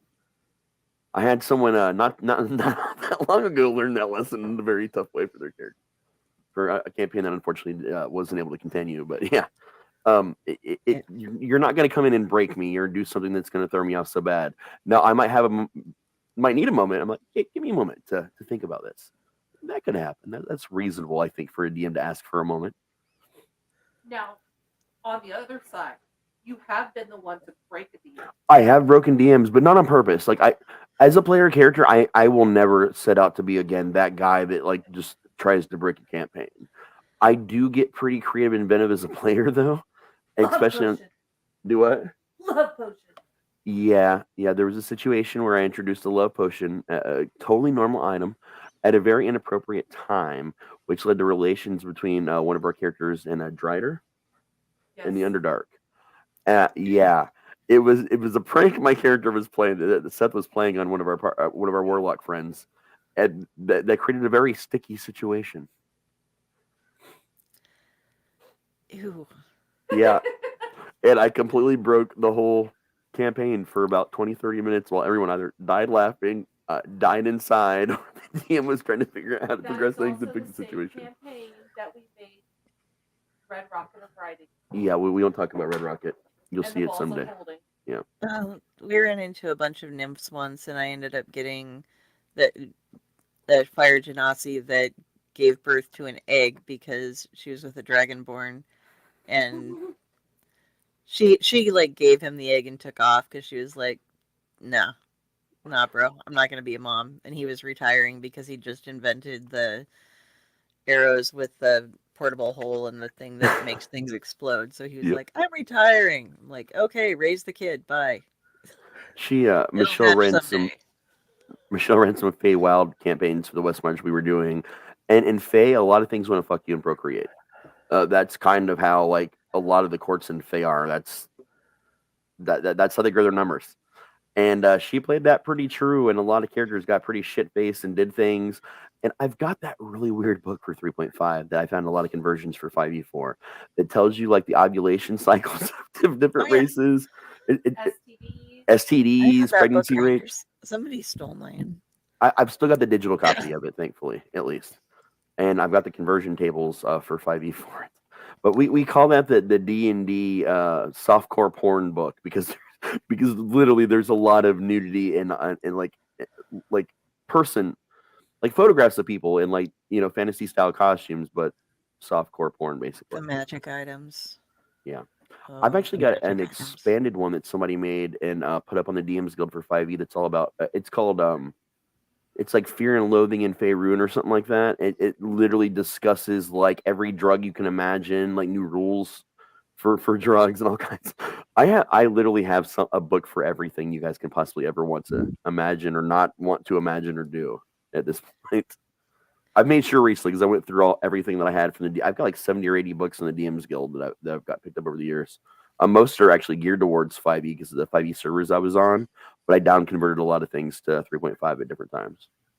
Nice. Now, as the DM in that favorite game, I was not the one who forced the issue. Yeah, you weren't. It just sort of happened. You. Things happen sometimes. You know what I mean? Like they just happen. You There's nothing we can do about it. And yes, new D&D players, this is part of the game too. We sit around and talk about our past campaigns. and That's a go, big "Oh, thing. Yes, the glory days. Mm-hmm. My question. Go ahead. Sorry, my question was: do you have a Hunter S. Thompson character? If you have a Fear and Loathing book, I mean, there's actually there's suggested NPCs in that book, and there's a version of him in that book as a character with a character sheet. So yeah, oh, that is epic. yeah, there's Nice. lots of cool stuff like this in these books. Like I found a creepypasta book. It's a version of Slenderman and Neban like that I've got for 5e. Like I literally have so much shit. So many fun and amazing and weird things for you guys to do if you choose to go that route. And again, most of the books I have, we might not even use. It really is dependent on you guys and what you want to do. And that's just it. My job is to amuse myself, but also to provide a situation where you guys can be creative and enjoy yourselves. And hopefully listeners enjoy listening to this stupid bullshit that we do. Yes. When we fight. So And we'll play. I've decided that I do want to do a little bit of gaming tonight. We don't have to go through like a whole one shot or anything like that because we are an hour and a half in already. Typical shows, guys, are probably going to be about the 3 or so hour mark. Like three somewhere like 3 to 4 hours as a session. Because like a 2-hour show for D&D is nothing. And not a virtue, so she wants to play too. A 2-hour show for a D&D session is bullshit. Like no one's gonna be able to do much. If we get into combat, holy fuck, we're gonna get like a piece of a big combat done. Minimum length shows are probably gonna be at least 3 hours for going forward for this show. But also, if everybody's just having a good time and wants to keep going, you might get way longer shows. We're not gonna put a time limit like we do with a lot of other shows because it's D&D. You don't do time limits for D&D unless everybody has an agreed upon time they need to leave, and then we'll do that from there. This one is not going to be a 3 or 4 hour show, but what I at the very least want to accomplish tonight, at the least, and we can kind of see how things go, is have you guys actually do a little role play, kind of experience the world a little bit. Again, at the very least, I do have a super short module. If we get into it. If not, we'll be moving into the actual next session. Traditionally, this will be an every other week show, but we had some scheduling things already set up for February when we started getting this finally rolling. So you're actually going to get the very next D&D show next Thursday, a week from today. Then we'll have unprinted pages for 2 weeks in a row, and then the end of February we have to figure some things out because that's mine and Michelle's official first anniversary. It's our 4 years of being married, but we were married on Leap Day, so we have to actually pretend that that we're actually married this year. So that's the whole thing. Am I right? We've always said that. Yeah, it's something that we've always said. So there's going to be a few days that we're going to be gone because it's cheaper to stay at nice places on the weekdays than it is the weekend. Much cheaper. So we may be gone on Thursday. in which case something else will happen on the network and that'll get sorted out. But at least this week and next week, and then starting in March, we'll probably fix the rotation, where then it'll be every other week we'll get some D&D. And eventually, like I said, we will eventually focus more on the Twitch side of this once we get Twitch more built up and we have the capabilities to do what we want to do. We talked about doing the kind of thing where you can use the free channel points that you can earn by just being and hanging out in the channel to affect the game in some small ways. Monetary donations for like 99 cents or $1.99 or something like that. Or if you become a subscriber, once we get to the point where we can do that, you'll be able to affect the campaign in more ways. We're not going to let you affect every little thing we do because that's going to drive us fucking nuts. But if your favorite character has 1 hit point and is about to die, maybe use some channel points or donation or what have you, and the fairy from Zelda comes in and drops the healing potion and saves them, barely at the last second or something like that. Or you can use channel points to, I want to name the next NPC you create, or I want to name the next town you go to. Things like that, like fun, interactive things that we can kind of all do and incorporate together that lets you guys sort of interact with us a little bit more. Before we get to Twitch stuff, starting with the next show, we're going to have our Ko-Fi or something set up. So if you do want donations to do things for like 50 cents or $1 to name something, you can. But we're still kind of in the building phase for a lot of that aspect of it. But we'll get there. We will get there. Please, though, follow us on Twitch. You don't have to subscribe, but if you follow us, once we get to 50 followers, we can start doing some of this stuff, the free stuff. So, yeah. Oh, definitely. Make it a lot easier. I mean, follow us everywhere else, too. But... yeah, follow us everywhere. What are you doing with your life? Like, subscribe, follow. All right. Life, stalk us. Exactly. Now, the hardest thing is always, how is this party meeting up for the first time? And I'm going to tell you, because we're going to super simplify this for the sake of this being a show and for enjoying ourselves. Most people know about this world. It's not a secret world, where you have to know someone to know that it exists. This is the kind of place where adventurers go for a rite of passage and to adventurehood when they're leaving their homes for the first time. And that is why you guys are all in this particular world. Through your own reasons that you've come here, and that's something we can explore with backstory and role playing and as we move along and interactions with characters. But for one reason or another, you guys all decided that it was time for you to begin your adventuring life. And from all the stories you've been told from travelers, wise men, just people all your lives, that this is the place to make a name for yourself before you go on to make a bigger name for yourself in other places, more or less. The name of the world itself is called Decadia. Decadia, like decadence. But a whole world of decadence. There is a main hub called Arcadia, which is just the general. It's the main continent that exists. It's the only actual real what you would consider a continent. And size of a continent, I would consider a medium continent. It's decent size. There's a lot of towns and cities and strongholds and things, on this continent, but there are far more islands and smaller areas than there are on the main continent. The most general area that people tend to start when they first discover a way to get to this world is it's a small town. It really is. It's not a giant city. It's not a metropolis. It's nothing crazy. Actually, I would consider it a large town, but it's definitely a town. It's called Dark Hollow, which is where our campaign begins. It's, again, a strange, creepy, horror-esque little town that always seems to be gloomy even when it's sunny outside. There's always some weird fog around, an unsettling feeling of being watched. The reason why is because sometimes this world gets tired of visitors and tourists. So it wired all portals from other worlds until you have certain clearances and passes and abilities to get to other sections on your own from other worlds. You just automatically get dumped here first. And you either walk in and say, fuck that, I'm out, and you leave, in which case, less tourism, or you're brave enough to stick around and adventure. So today is the day that all of you, for one reason or another, made your way to Dark Hollow of Arcadia. What I do generally is I'll go around to each of you guys. I'm pretty good about not spending so much time the rest of you are ungodly bored, but being this is going to be a little bit more RP, at least to get things started, there will be a little bit of waiting in between, turns. Usually, what I would do, and I will do this going forward a lot, is I'll have you guys roll initiative even when we're not in combat, because that helps us know who to jump to in what order. It just kind of organizes things a little bit better and makes it easier for everyone at home to know. Or if you guys need to go to the bathroom while so and so is in the magic store buying something, you'll know that your turn is going to be up at this point. It's just something that again that we've learned to kind of keep things more ordered. Today, I don't think we need to worry about that as much. So we're going to start with Matt. You have entered the portal of Dark Hollow, and you see this sleepy, strange little town.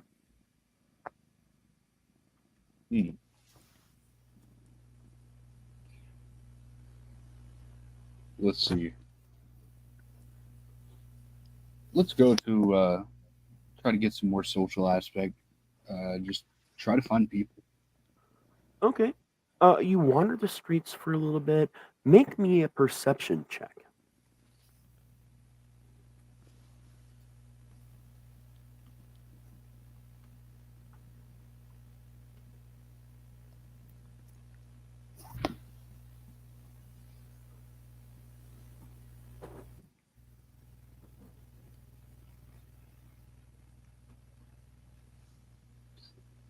It says +3. Well, there should be a little button that you can press that'll just do it for you. I'm going to hop on your character and take a peek really quick so I can help you out with that. Wait, I got it. Okay, cool. 13. 13, that's enough.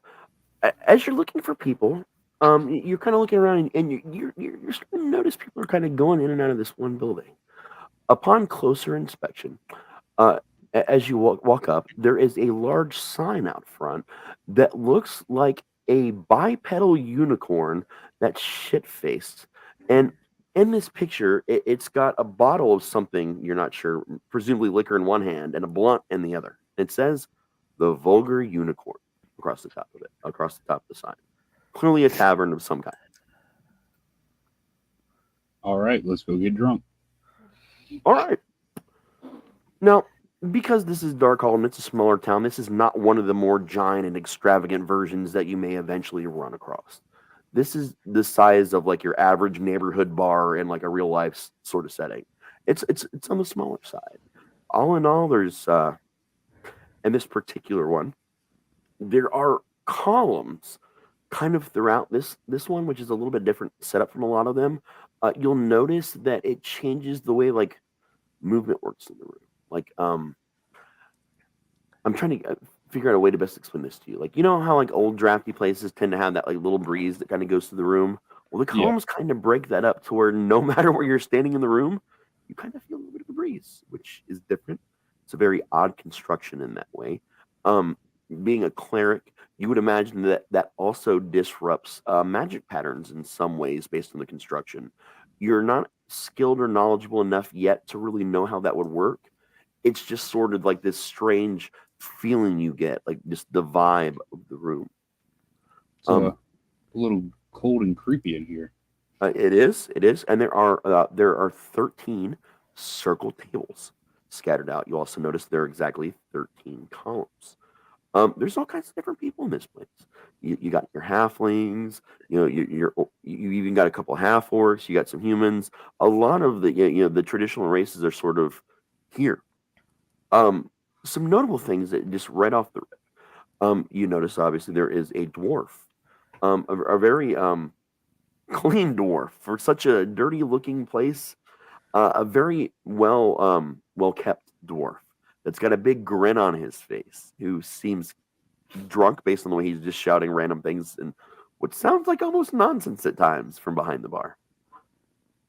That would definitely be the first thing that just really draws you. Like, this is a very cheerful dwarf for some reason. Oh yeah, I'm gonna go walk up to him and talk to him because I think we're both drinking and I think we can get along. All right, you walk up.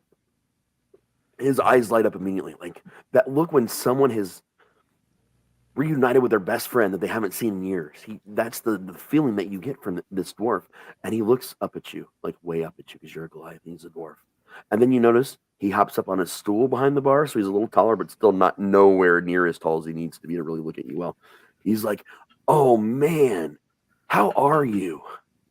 and he's just got this shit-eating grin on his face. I'm doing well. Refresh my memory on who you are, because I see so many people. Oh man, well, I'm Mafak. I've never seen you before in my life. And again, you can tell that his eyes are a little glazy now that he's up on the stool a little bit closer to your height. He just is very pleasant, and he's speaking common, by the way, just so we're clear. Okay. So what brings you here?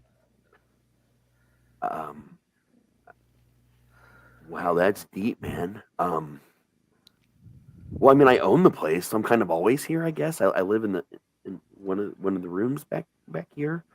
But today my feet brought me here, man. Isn't that crazy? Yeah, that's some crazy stuff. I think mine also brought mine here too. Dude, coincidence. I know, coinky. We got something in common. I like that. Hey, have a drink, and he just pours you. It's from a keg. It's nails. He just pours it to you. He's like, to coincidence, and feet. To coincidence. And he just downs it, sits it down. And you're a bigger guy, but I mean, it's still a normal size mug for you, a big old wooden mug. The ale, it's kind of sweet, but not like disgustingly like sugary sweet. It just got like a honey, almost like a honey mead kind of sweet. But it's very pleasant. Like it doesn't burn going down like traditional shitty ale does at shitty bars. It's very nice and pleasant. It's actually really nice. Oh yeah, I brew it myself, man. I've got that's another whole thing I do. Like I make all kinds of cool like liquors and spirits and ales and wines, and I guess it's just my passion, man. Do you make potions? Oh no, I used to, man, but like I gave up the cleric life a long time ago and just found that there's more joy in life for, brewing liquor. You wouldn't happen to have any old blueprints of what you used to brew yourself, would you? A blueprint? Imagine. You mean like recipes for like? Yes. Oh no, not really, man. Like, I never really worked from like recipes, sort of say. I've just always been kind of a like a figure it out in my head and memorize it kind of guy. I see.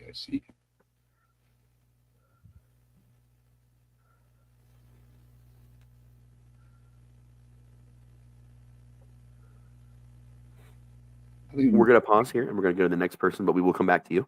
We're going to move over to Del. Del, you had a question? I had a chance to read it because I was... Oh, yeah. As Char collects maps, I was just wondering if I would have maps of this area since I knew I was coming here ahead of time. You have a map of only this town.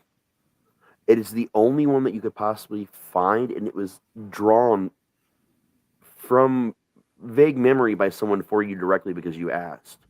You found that there were no true maps that existed for this world, and people that claim to have had them found that for some reason when they left the world, the maps just kind of blanked out a little bit. Okay. Well, then I'm going to take my hand-drawn map, and I will progress because it is kind of a creepy town to go to the inn. Mm-hmm. And then I'm going to, well, obviously I'm going to go get a drink, so I will approach the bar. And apparently I will see a Goliath, because I'm only 5'8". I am very short for a Genasi, mm-hmm. and a dwarf, who I am taller than, but he's standing here. So I will just order a drink, any type of whiskey they might have. Okay. So again, you notice the 13 columns, the 13 tables, everything I've described. I'm not going to describe again for all of you. You guys can react to those things if you'd like to. Not a problem.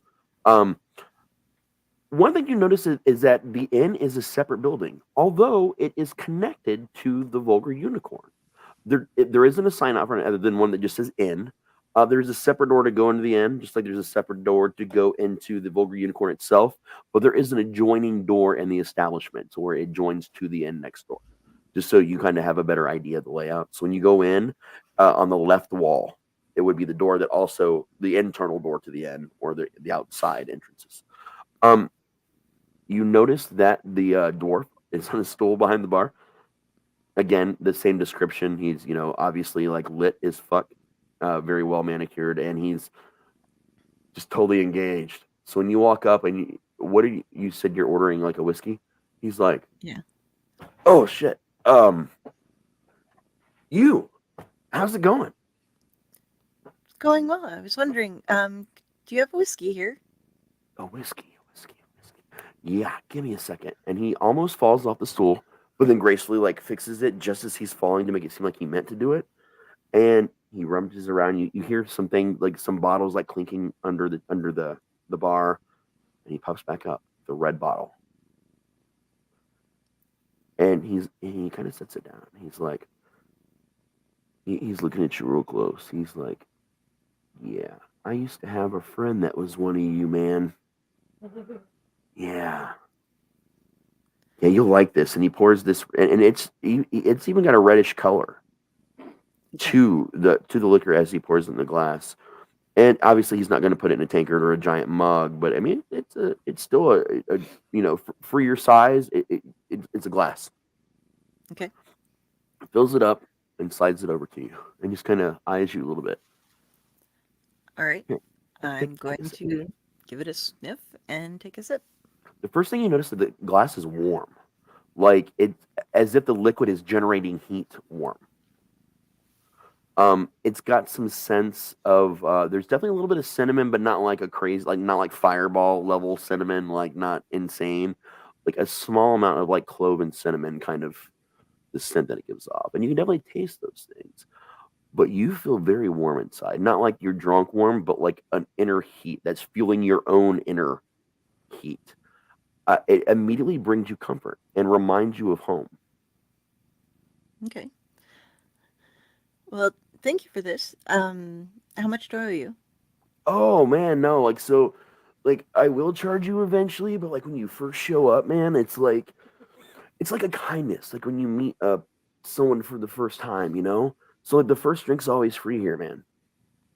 Okay. Well, I feel like I owe you something, so I'm Do you sure like you'll give me snacks? plenty of money over time, man. It's cool. Okay. Is there a fireplace anywhere in this area? There is. Actually, so the bar is against the far wall when you walk in. Next to the bar area is a pretty giant fireplace. There is one of the circular tables that's kind of in front of it, not so close that the table's going to catch on fire or you'll be uncomfortable or anything. But that table does happen to be vacant right now. Actually, the two tables that are near that area are vacant. Okay, I'm going to take my drink and go over and sit by the fireplace, conjure the flame in my hand that I have. And while I'm sipping on this whiskey, I want to practice making different shapes and critters and things for my storytelling with the flames in my hand. Okay. I'm going to pause you here, and I'm going to go down to the next person, which is Michelle. Okay. Turn my thing up Take a little my bit. headset off so it'll be easier for me to talk to you. Yeah, I can hear you, but like, yeah. And I can hear you. Yeah, so you're, a little easier for Can you they right hear now. me? Can you guys hear her okay, or okay enough? Hello. Yes. Hello. Okay, Hi. cool. Like I said, I'll have the room mic next time. Yes. Okay. So again, you've gone through the portal. Yes. You're now in Dark Hollow. Yes. So I've come up with a little bit more about Fever as we've been sitting here. Okay. She's actually the child of my original Fever. Okay, so this is the same character. It's a descendant. It is a descendant. Okay. And we all, not everybody knows, but she has two fathers, Mhm. not just one. Yes, she does. So she literally looks exactly like the original Fever. She has it magical inception created clones of all three. Okay. Technically. Okay. So she has been to the Hollow before, years ago, before her parents left. So she's coming in and she knows exactly where to go, which is the Vulgar Unicorn. Mhm. and she walks in as she's choking on her pipe of Eversmoke. Give me a moment. I'm going to choke on my pipe of Eversmoke. If only that existed in real life, that would make me very happy. Someone get on that. Getting into the character there. And she's going to go straight to the bar. Mafok jumps over the bar from his stool, just climbs back on the stool, jumps over the bar, runs, and picks you up. And literally swings you around a little bit and puts you back down and says, Fever, I've not seen you since you were a child. You know I'm getting too big for you to do this. You're never too big. No one in this bar is too big for me to do that. Don't give me your shit. But he's got, of course, again, that shit-eating grin on his face. How you doing, Alex? Not too bad, man. Still running the bar. Well, this version of it. Yes. In this particular town. I moved locations. Yeah. Make it a drink. Not the usual? Yeah. Well, your mom's usual. You weren't of drinking age the last time, I saw. Yeah, mom and pops sent me out here. They said there's some shit that needs to be done. Okay. Everyone that's already there notices this exchange, obviously. Something that Char will notice is that he pulls out the same exact red bottle and pours a glass that he did for Char. She literally downs the drink. She doesn't sip. She hits it like it's nothing. And again, same effects. You feel home. You feel comfortable. Like you're not drunk, but you feel good. You feel like you're home. You feel like that maybe for more than one reason.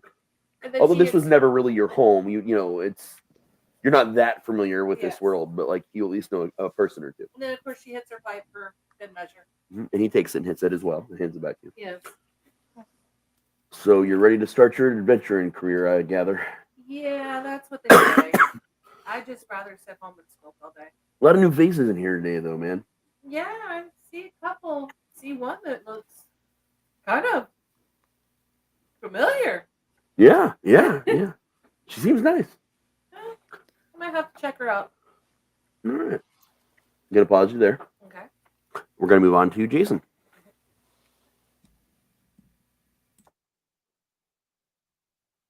Are you with us, Jayson?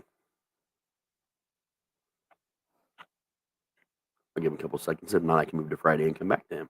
I'm here. I was talking and realized I wasn't muted. Okay. Sorry.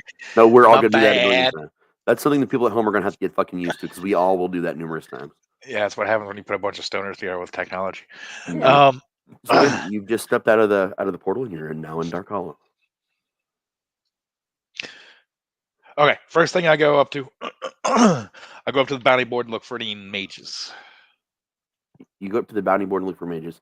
Yes. So there is a listing. In this listing, it just says mage wanted, dead or alive. It does not give a name. It says see barkeep for more information. Okay. And unlike a lot of the other jobs, even the price for this isn't listed. I rip the it down. bounty I don't do it for money. I do it because I hate fucking mages. I know. I'm just telling you, like it's still unusual from what you've seen before. There is no actual like bounty or anything listed, just to see. All right. Well, I rip it down, roll it up, put it in my note pouch because I'm not like in the bar yet, so I'll bring it to him when that. And then I start heading. I look around. Is it bustling right now? Is it kind of a lull? How's the crowd? It's hard to tell, but it is evening-ish. So, I mean, there are only 2 empty tables. Well, there was 2 empty tables over near the fireplace, but someone is sitting. Dell's character Char is sitting at one of those now. The other tables, it's fairly busy for an evening. Not insanely, but Dark Hollow isn't all that big either. Is a bard playing currently? Not currently. Okay. I'll head up to the barkeep. Okay. And he grins, and at this point in time, he's abandoned the person he was talking to, and he kind of goes back behind the bar and gets up on the stool because he's going to have to be up there to look at you too. And says, "Oh man, it's so good to see you." I'm just give him the nod, and then I pull out the last head and throw it down onto him. So that one's on the house, and then I throw the new bounty on the table. So you put a mage head on the table? Yeah. I'm gonna put that on my ice box, man. That's cool. And he kind of doesn't seem offended by it all. Takes it, and slides it underneath the bar. And he's doing it almost as casually like he's done this before. Yes, very familiar. Like he's not remotely bothered by this. No, man, no, I'm saying that's my character. Oh, doing okay, it. your character. Okay, It's just like boom. All right, there you go. Here's and then I like I said, I put the new bounty slip on the counter in front of him. Oh yeah. See, most people notice that like I didn't list a price, and no one's really asked me about this one. It's been up there for 3 days, man. So I don't know this guy's name, but he's fucking an asshole. Like he has this like little like business that just keeps popping up all over the damn town, and he keeps luring people into this like I don't know, it's like a fun house or something, and he just humiliates people and pisses fucking people. He's a nuisance, man. Like, and it just needs to end. Like, this guy just won't. He won't take no for an answer. He won't leave town. I mean, it's not. I just don't know, man. Like, I don't think he's all that powerful, but he's powerful enough to be fucking annoying. Okay. He tilts it. The Warforged kind of looks at the innkeeper and just kind of tilts his cat in that inquisitive cat-like manner because he knows he's holding something back. So the Warforged right now is just looking at the dude like a cat, just kind of tilts his head like, Yeah, I mean, like no, he's not killed anybody. If that helps, man. Like no one's actually died. They've just been humiliated. A couple people have been cursed. It's like some kind of great challenge that this guy won't shut the fuck up about when he comes in, because he does come here sometimes. But like, you know, we got that, you know, no fighting, no, you know, magic rule here in the bar. He points to a sign over his head. dead or alive. Yeah, I don't really care as long as he gets the fuck out of town. Like you can handle it however you want. He's not. And he also never shuts up talking about his evil plans. It's really weird, man. What evil plan? I don't even understand it. I really don't understand it, man. He just gets really shit-faced and he talks about weird things and how he's going to take over the world one day with his great fun house that's never ending, and like no one is strong enough for his challenge or smart enough or this or that. And he's a blowhard, man. His name's not Marcus, is it? No. Has there been a mage recently coming through named Marcus? Not here, but like if he's like, this isn't a town that people stick around in, man. Like we got townies and people that do live here, but it's the kind of place where people just kind of show up at when they enter our world and they move on to other places. So, I mean, if he's anyone of note, there's a million other places he'd be that's not here. All right. I'll take care of this loudmouth for you and just kind of walk off and like lean against the wall because Before you go, man, you're gonna have to assemble like a group because he only admits groups. He doesn't do this whole single. I know it's really annoying. That's another reason why I think no one's taking the job. At 5, he requires 5. All right. It's some kind of magic rule, which I thought was 3, man. But like he's insisting it's 5, and I don't have the patience to deal with it. If anybody comes looking for a job, I'll be up against the wall over there. Send them my way. Oh, I definitely will, man. Definitely. All right. I just kind of Okay, go ahead. I stop when I keep trying to walk away, and every time he stops, I stop and then just kind of turn around. I know. He's like this, and he's like, "Hold on a second." He pours something in a glass and brings it to you. He's like, "Drink that. I think you'll like it." I don't have a digestive system. I know, man. Just do it.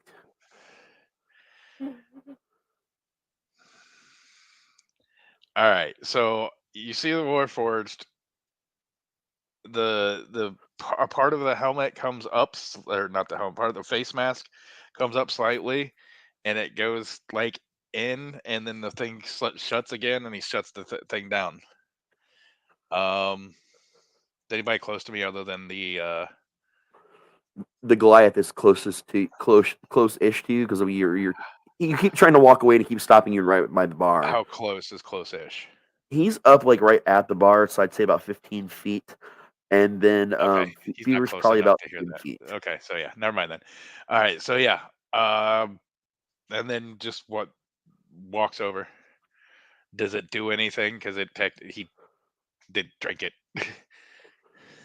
Basically, it's a spirit, but I'm trying to explain this well. It's not a strong one. It's meant to like rejuvenate and like rehydrate. It's like the alcohol version of water. It tastes pleasant. Okay. It's got like kind of an earthy taste to it, but it's more like rejuvenating the insides kind of a thing.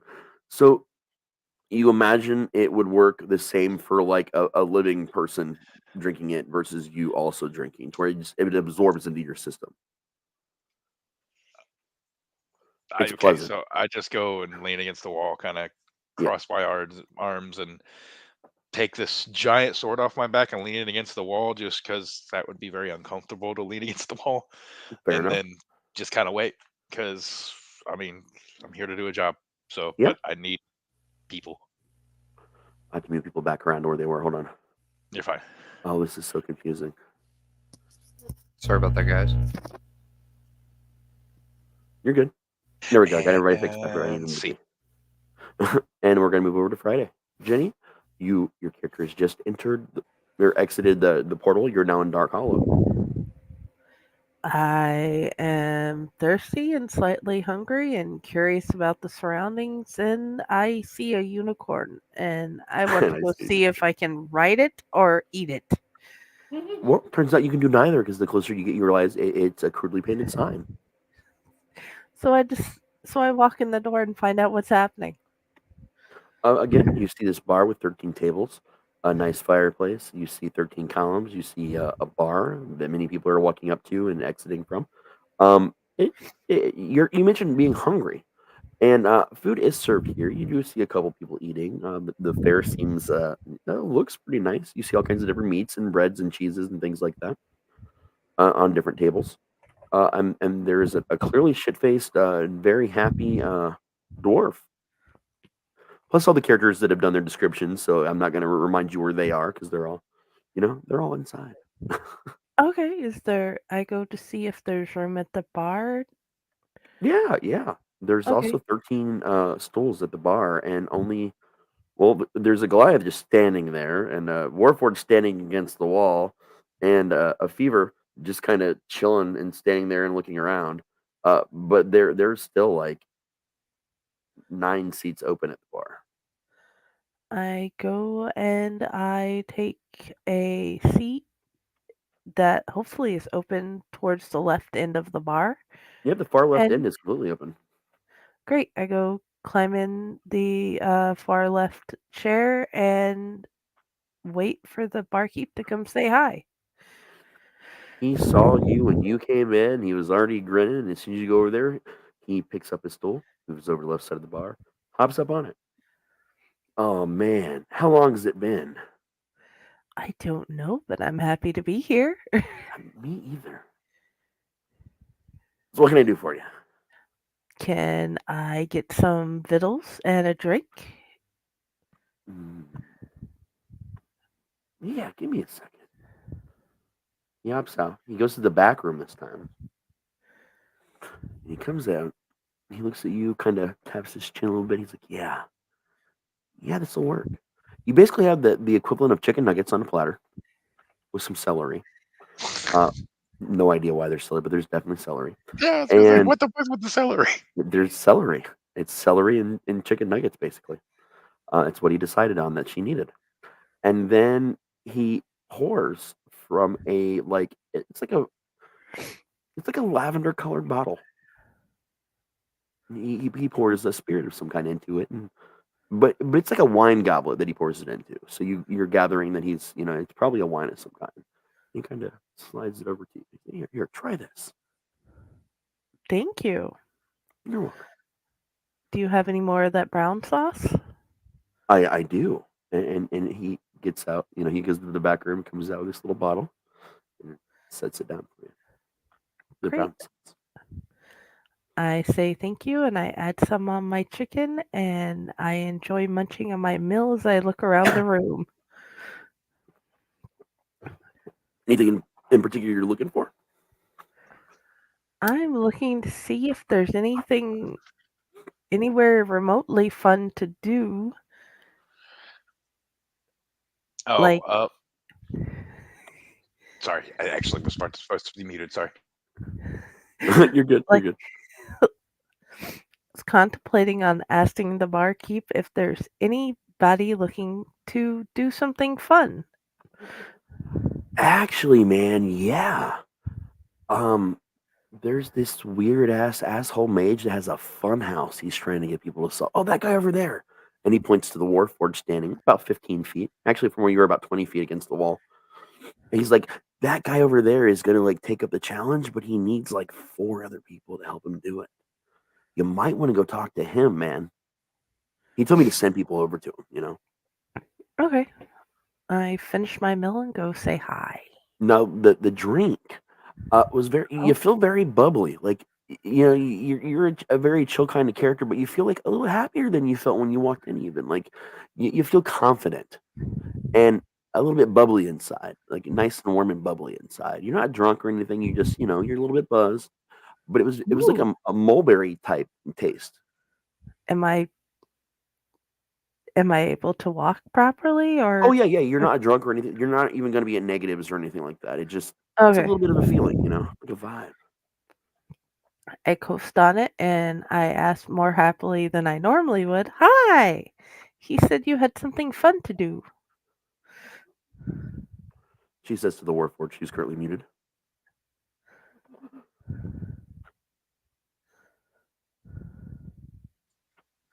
Kind of looks over.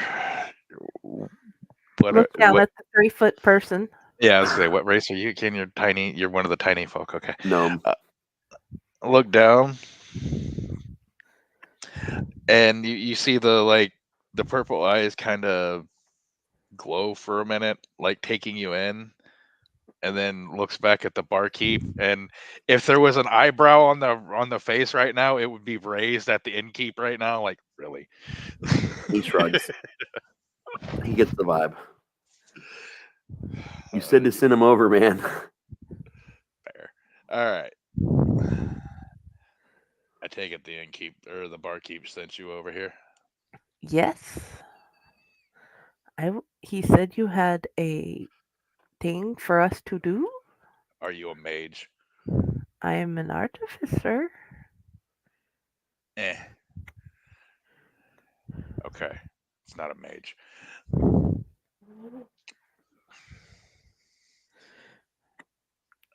Her smile just gets bigger, like, ooh. By the way, he looks up at the barkeep again. You don't have to pay me for the last job. HP, why are you jumping on my fucking desk? No. And then he taps on the sword. Like, I found that in his tower, so you don't have to pay me for the last one. Referring to the head that he took back in the bag. I figured I'd give an RP reason why I have a +1 greatsword. Oh no, it's cool, man. I mean, who doesn't like a little free head sometimes? He just says that like it's a normal thing to say that has no connotations whatsoever. Like, when I can find 3 more people, we'll get going. Go sit at a table and eat or do whatever you're doing. I shrug and walk 3 back more. on my But chair. yeah, we'll be moving when we need a group of 5. So I'll when I gather 3 more, I'll come collect you. All right, we're gonna pause here and move back to Matt. Are you with us, Matt? Yes. Okay, you have experienced all this happening.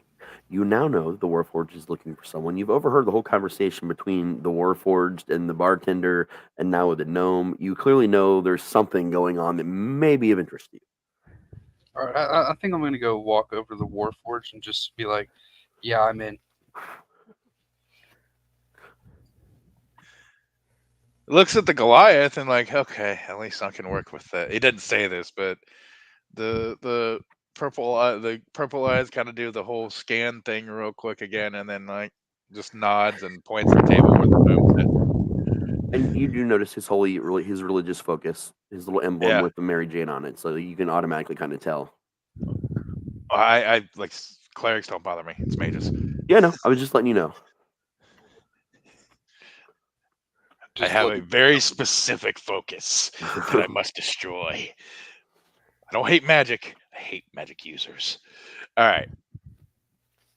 Yeah, I point over to the gnome table, where the gnome went and sat, and it's like we need 2 more people then.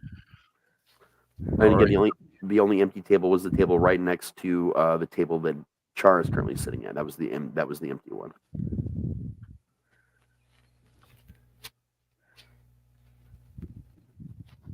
I'm gonna go and sit down and start to talk to the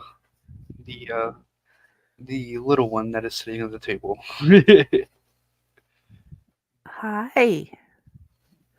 Hello, aren't you too? You're quite small, aren't you? That happens when you're a gnome. It's nice.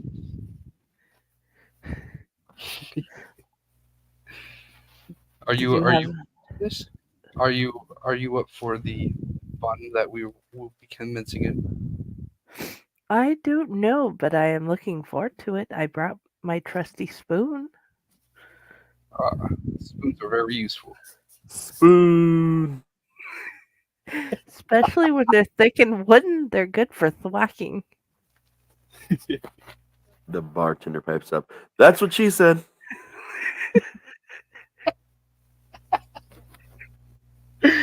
I need to gather myself. Do you think you're ready, big fella? I think I've had too much to drink.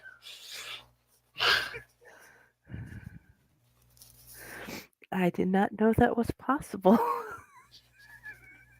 If there's a will, there is a way. Great. Maybe after we can practice and see who goes farther. But first, whatever this battle is.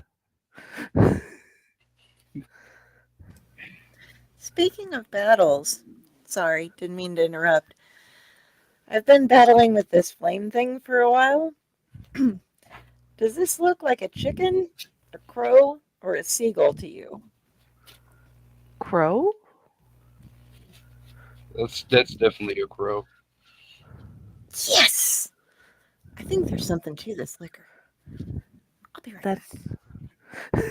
She just jumps up excited and goes over. Nice to meet you.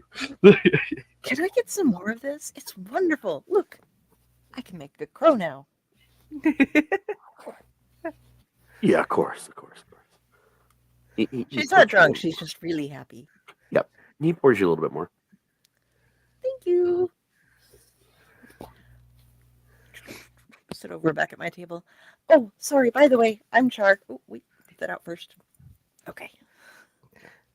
Shakes We hands. shake back. Yes, we do. Nice to meet you.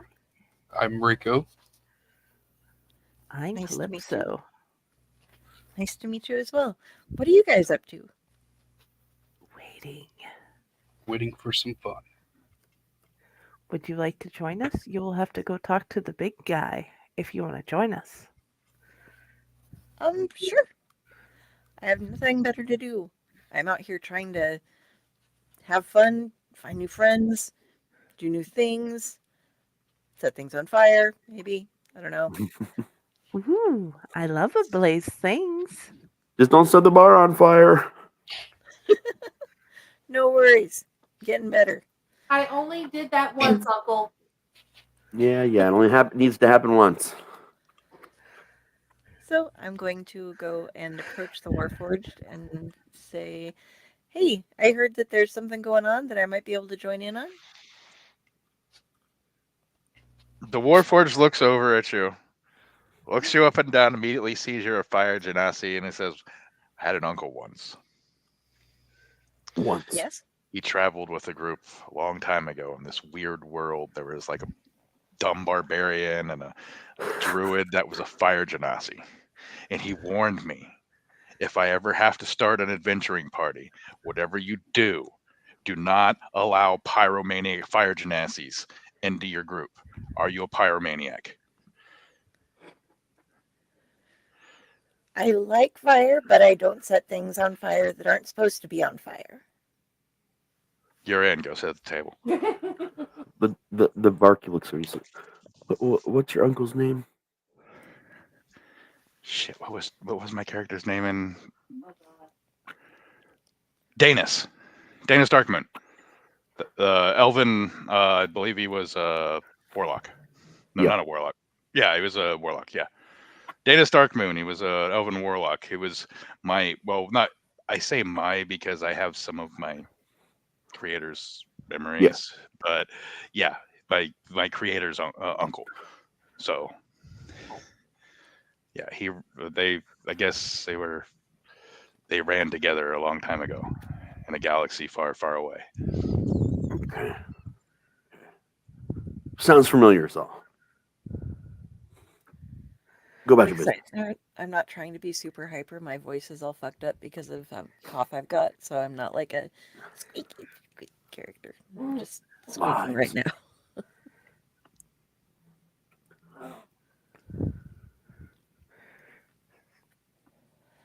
So, Heber's seeing all this shit going on, smoking, and she looks over to the what is it? The Warforge. I'm in. Your uncle at the barkeep's already warned me about you. You like to set shit on fire. I'm trying not to get arrested. I was a kid once. She was a child. You know, kids do shit. I look over the table and I make a mental count and I go, fuck. Nope. Fine, you're in. Actually, I look at the barkeep. He's like, do you want to make some money? I'm good, man. I don't really adventure anymore. I just, I drink, I serve drinks, I brew drinks. Fine, you're in. Where's the what's the barkeep's name again? Raz? Mafak. Oh yeah, that's right. Mafak, where's his funhouse set up? I can draw you a map, man. I need some napkin, like a bar napkin. I pull out a piece of parchment because I have it in my character sheet. Man, I don't know if I can draw on that. I'll try. It's just pretend it's a giant napkin. This takes 20 minutes for him while you guys are sitting there. It takes him 20 fucking minutes to draw what was supposed to be a quick, crude map, and he hands it back to you. There's some artistry on this. This motherfucker's a cartographer, ain't he? He is, yes. He is. I look at it, I was like, I actually pull out a gold piece and give it to him. I was like, that is well worth it. Puts in his pocket. Thanks for the tip. But it's like you can even see like a little kid like peering out a window at one of the houses, like in the drawing, like where you need to go. He's like, well, it changes locations, but it doesn't change until someone tries and fails. But currently, this is where it's at, and it's like only a 25 minute walk maybe from the bar. By carriage, it'd be like 5 minutes at best. Does anybody need anything before we go? I'm good. All right. Oh, wait. I think there's something I'm supposed to give you guys. Oh, yeah. I kind of remember what it is. And he hands you guys a letter. He's like, I'm supposed to hand this to people that take the job. It's something that he wouldn't shut up, and he paid me money to hand I take people. the parchment or sealed piece of whatever it is. Yeah. But I guess you got to read this before you go in. Like right when we get there, or like right now? Oh, you can read it now. I mean, all right. I open it up. It says, "Grand treasure awaits to those that test their fates at the house on 10 Jester Road."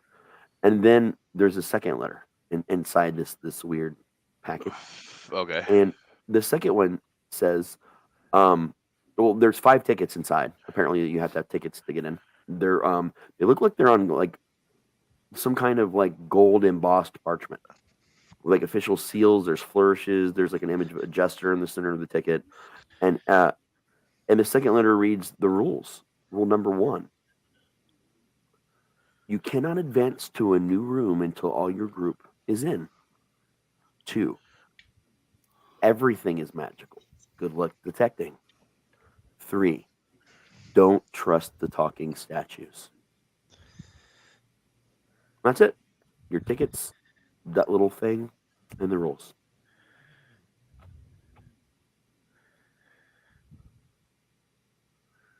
Curious. I hand everybody a ticket. Okay. Well, good luck, guys. I hope you make it. Like I said, you're not going to die or anything, but I hope you come back in at least the same condition you left in. Drinks on me when you get back. We can take my carriage too. It'll be faster. Okay. That con save I just rolled was because she's been smoking. You're good. It's not as strong enough. Well, yeah, I know, but I just figured I would Yeah. do a con save every so often. Yeah.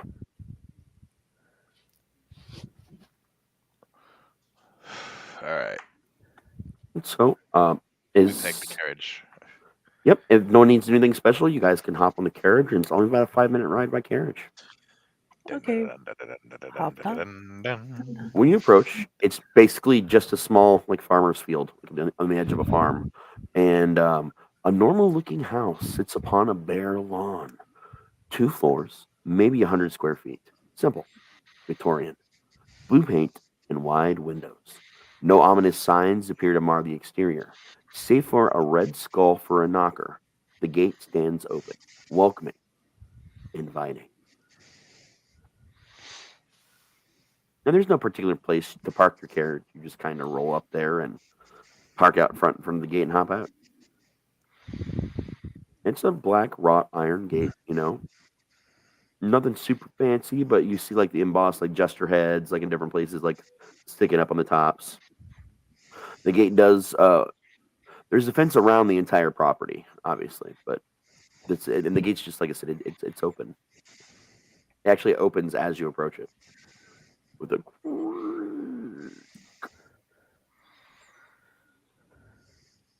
Okay. I just shake my head and get off the carriage, attach the sword on my back, and head towards the door. Let's do this. I follow them. I'm following too. I'm just here. Bringing up the rear. I'm just here to kill the mage. Keep moving. I need a perception check from everyone. Alrighty then. And what Spread die you- is that? If you look on your character sheet, and you go to your skills, which is on the main thing. Yeah, just click on the little number plus thingy, and it'll roll it for you. At least I didn't fail. Well, at least I didn't get a nat one. I got a 7 Okay. Ooh, with a +5. wait. 13. Yeah. See it. Oh, that's cool. It actually pops up and shows me. As long as you guys set it to where everyone can see it, I'll see your numbers. I Pop up. don't see the plus for my perception check. How do I set it up so you can see it? Yeah, I saw Rodney's. I just rolled a 22. Oh, nice. When you go to roll, Yeah, when you go to roll, there's an option that says to roll, and you can click it. It'll say everyone or self. Set it on everyone, and then we can see the dice when they pop up. yeah, you have to do that first before you can do your check. Okay, where is that? Did you find your perception thing?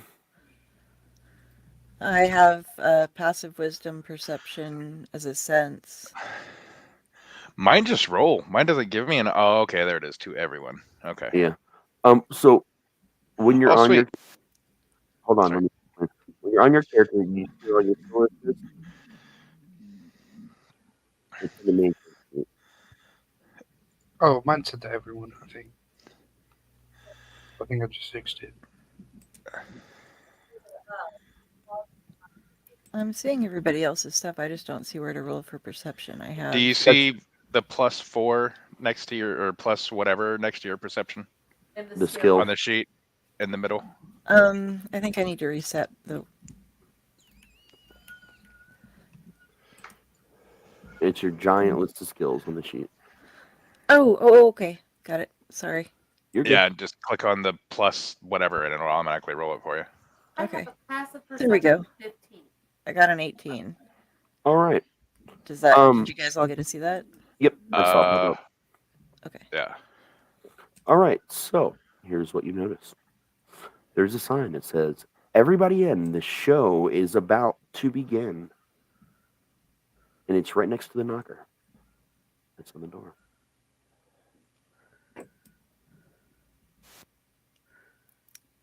Okay.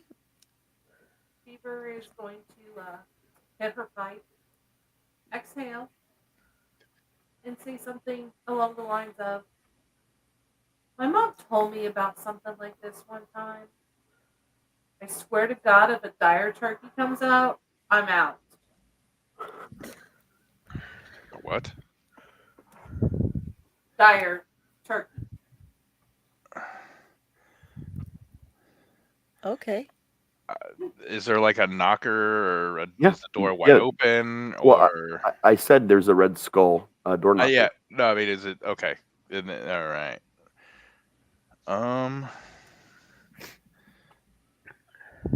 It does say come in. Is there a slot or anything for a ticket? No. No. Okay, I open the door. You can't. It Okay. does not open. I'd use the knocker then. The second you actually use the knocker, the door opens. Okay. And it's just like an utter magical darkness that you can't see end of the end from where you're at. I walk in. I follow. Does everyone follow? Yep. Yes. All right. Once you actually get inside, the door shuts behind you, and you can clearly see just fine. You're in a very, very small room, and all you see is what appears to be a ticket booth with a small sign that says "Place tickets here." I placed my ticket. Same. Yep. Yes. Yep. Once everyone has their tickets there, magically the stack rips in half, and one half of all the tickets just suddenly disappear. The ticket stubs are all still sitting there for you guys to take back. Perhaps this is a memento of sorts. I'll take the stuff back. Sure. Take my stuff. Okay. Grab to mine. Got it. Did the Warforged take his stub? Uh-huh. Okay. Suddenly a door appears to your right with a knocker on it. Knock. And the door opens. And once again, magical darkness.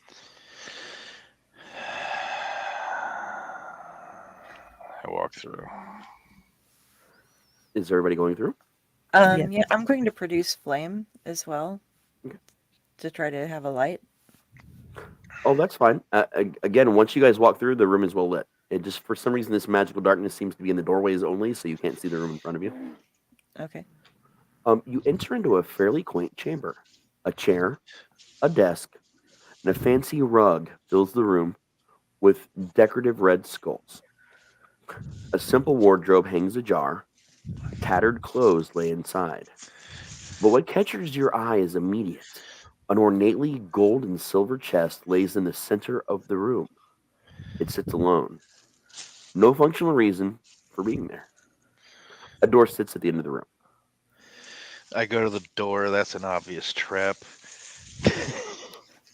I'm gonna check under the carpet. You're going to check the whole. It's a giant rug that fills the majority of the room. Okay. I mean, So you can find an edge to it and look it up, and there's nothing there.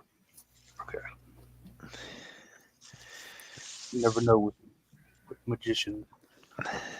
Does the door on the end of the thing also have a knocker on it? Not currently, No knocker? Okay. and it does not open or budge or.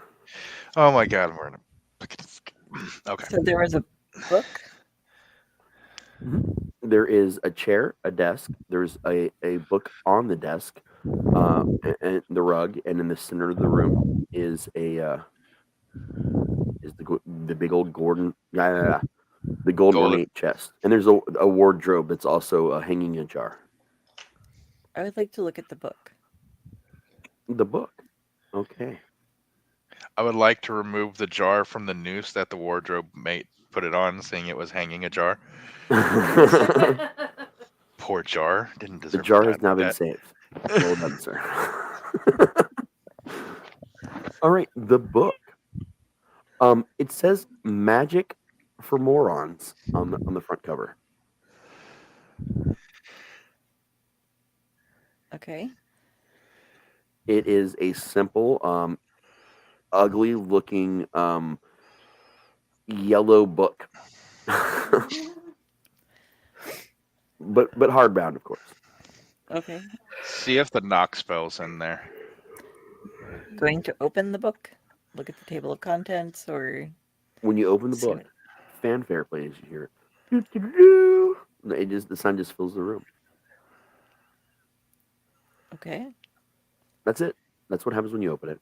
At first, you look, and there's a chapter index in front of the book. It appears there are 13 chapters in this book. The first chapter is entitled "Principles of Magic." I can read all the chapter titles if you want to. You can stop me whenever you'd like. It seems like a straightforward book with a chapter index. Okay. Does it have a glossary in the back, or It does. The back is just a glossary full of different magical terms. okay, what am I saying? Index? That's the word I was actually looking for. But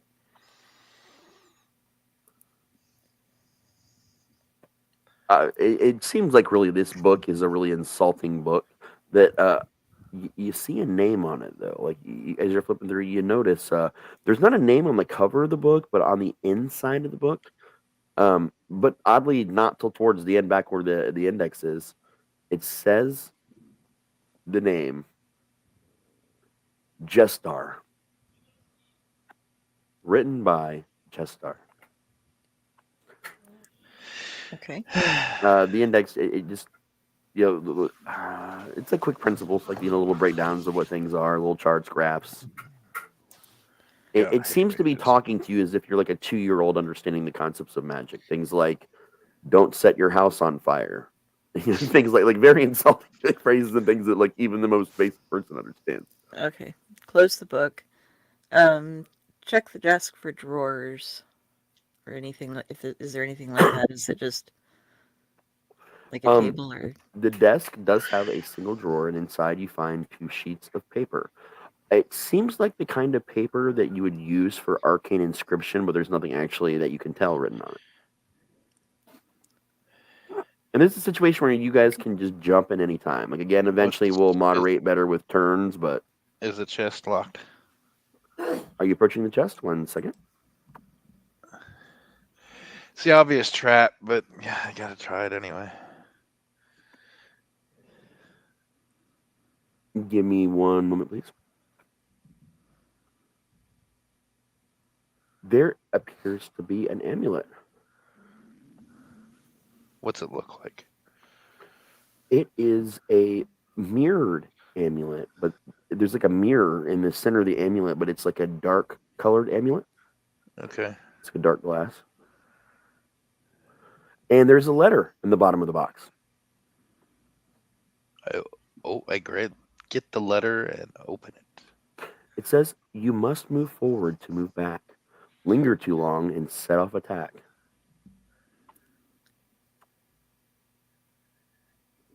And the knocker appears on the door. I go knock on the knocker. And just as you go to knock, everyone roll initiative. I'm trying to see where initiative is in the character sheet again. Oh, there it is. Yeah, it should be towards the top next to your armor class. Just a button you press. Oh, there is an initiative button. All right, sweet. Oh, yeah. Okay, sweet. 21. Remember your places, and I'll call out the numbers this time around to make it easier on me. Did it? It didn't show me what my. There we go. 16. Okay. Did mine pop up? I didn't. I wasn't on it at the time. Yeah, I saw it. I'm lazy DMing tonight, guys. I'm gonna let you guys control. I'll just shout out the numbers, and you'll tell me when you go. I got a 17. Everybody roll. Mm-hmm. Yes. Yeah. All right. Anyone over 20? I got 21. All right. Give me 1 second.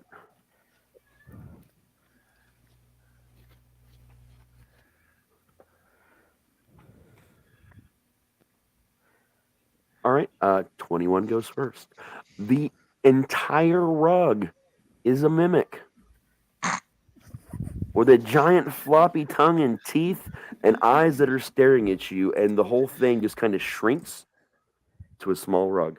That's going to be attacking you, but you go first. With that plan. I pull out my spoon to fight with. Spoon. Okay, make your attack with a spoon.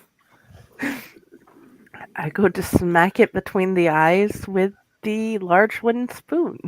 All right. Well, do your roll to attack with your spoon weapon. Roll to attack. I'm I going to would bring up love the to. character and see. Hold on. I'm trying to figure it out as we go. I've never seen a page like this before.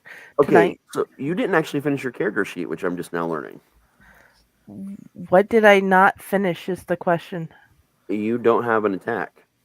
I don't have an attack? Okay. It looks like you didn't even take armor or any of your equipment whatsoever. Okay. She might have, but she might not have equipped it. If you don't equip it, I'm looking at it. I don't know she how doesn't have it. She didn't take Okay. any equipment whatsoever. Oh, okay. Okay. I thought I did.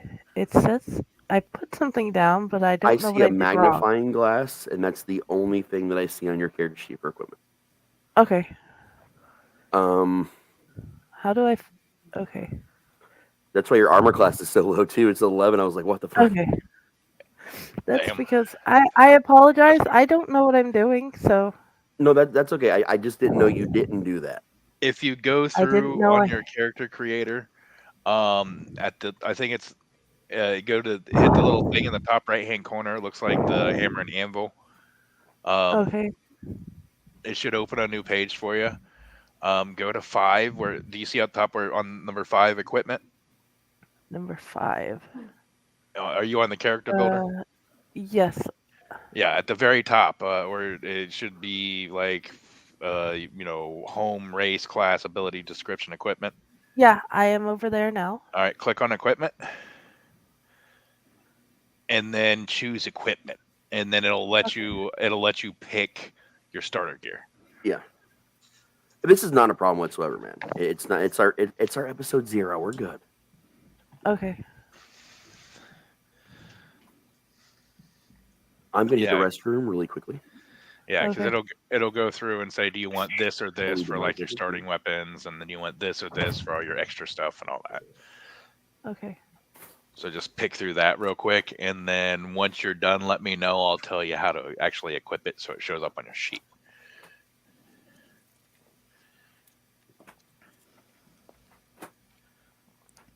Okay.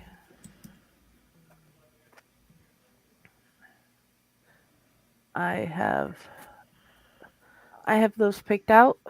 All right. So it should all be on the bottom now where it says current inventory.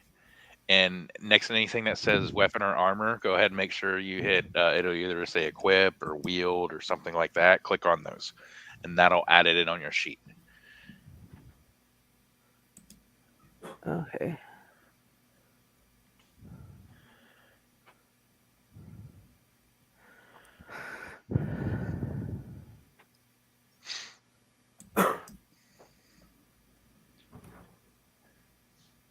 I have returned. Welcome back. She's just equipping it all now. She's already got all the stuff picked out. No problem. I think I equipped it. All right. In theory. So yeah, now if you look at your sheet, your armor class should be changed, and it should give you like options for like attack and all that under Did action. you actually equip her her stuff? Yeah, I told her how to do that too. I think I did. I am. Okay, help so you. go I'll ahead. take Click it the for right you. thing. Please tell me. I got you equipped. Yeah, I actually had to go and press the box that said equip. I just did that for you to help you out. Okay. Thank you. So yep. Now if you go on your character sheet under actions, there should be your spoon, and it'll say where the plus whatever it is. Click on that, and it'll roll your attack like that. Here, I'm not gonna. This isn't my attack. I'm just showing her like that. Okay. Now I will make you an item that's a giant wooden spoon if you'd like to use that. It'll be Yes. it'll still work like a mace does, but like for flavor of your character, it's actually a giant wooden spoon. That would be good. Okay. So I hit the The box The that says plus, hit DC. whatever, yeah, where it says hit DC, the plus whatever number, click on Okay, that. there we go. I got 16. 16. 1 moment, please. will hit. That's unarmed strike. She Yeah, rolled yeah. for How unarmed. Where did You have it to hit the not? one that says mace. One that says mace. I mean, it's Okay, still hold only a on. +1, so I'll let it go for Oh, this it's one. the same one. Okay, so Yeah, yeah, it's the same. So, so I'll she let hit. you do it. Okay, so you Yeah. want to roll the damage number next to mace now. The 1d whatever plus whatever. The 1d6 minus 1. Yeah. 1d6 Oh, minus 1. Holy shit, girl! You might want to think about using ranged weapons. I'll help you with that Using- before the next episode. Yeah. Yes. I got you. Okay. Yeah, and that should come up and So- automatically roll your damage for you.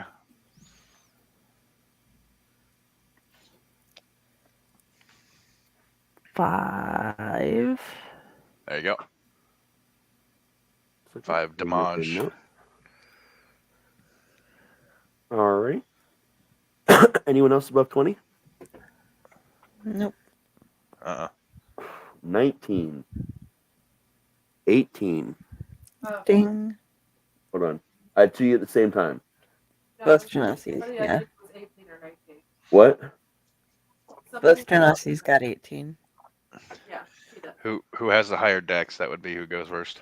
No, I have a 13. I was just making sure that whoever got it was right. Oh, okay. Sorry. It's Adele. Okay, so it's beneath us still, or No, it shrank into a small rug and is facing you. Okay. I'm going, since my hand's already on fire, I'm going to strike at it with the produce flame. Okay. Ding. That will definitely hit. All right. Oh, Ouchie. 5 fire damage. Nice. The rug is slightly on fire now. Fire! the rug is on fire. We don't need no water. Let the motherfucker burn. Burn, motherfucker. Burn.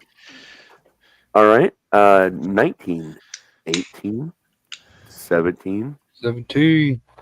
All right, man. It's on you. It's on fire, right? Yes. Yep.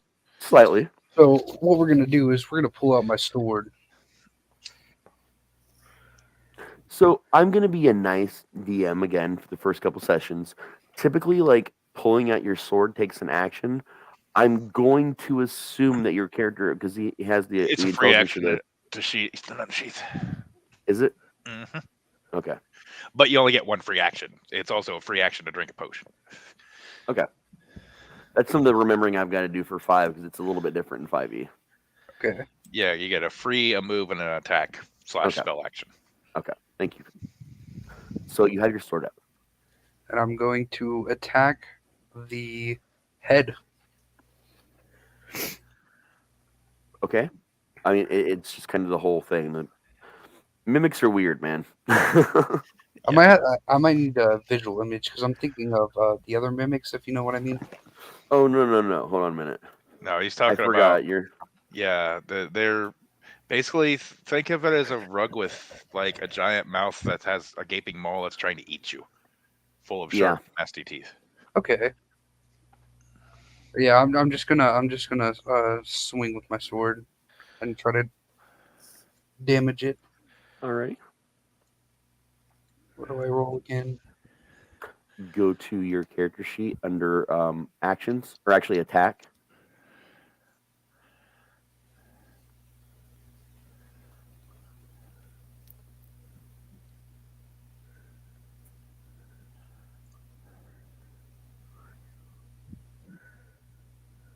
I'm going to check the character really quickly for you because I have a feeling that you also didn't choose any equipment, sir. You have to click wield, apparently. Well, he didn't even choose any equipment, and he's built characters in this system before. Yeah, same thing. Go to builder number 5 and pick out your starting gear. You can actually just hit starting equipment or gold right there on the character sheet. Yeah, yeah. Well, when you hit equipment, you still have to go through because it gives you choices. Pardon me. Bless you. Again, not a problem. It's in episode 0. Character app, equipment. I will actually take this moment to mute and roll me a couple cigarettes. Okay, I'm going to run to the bathroom real quick. I will do the same thing.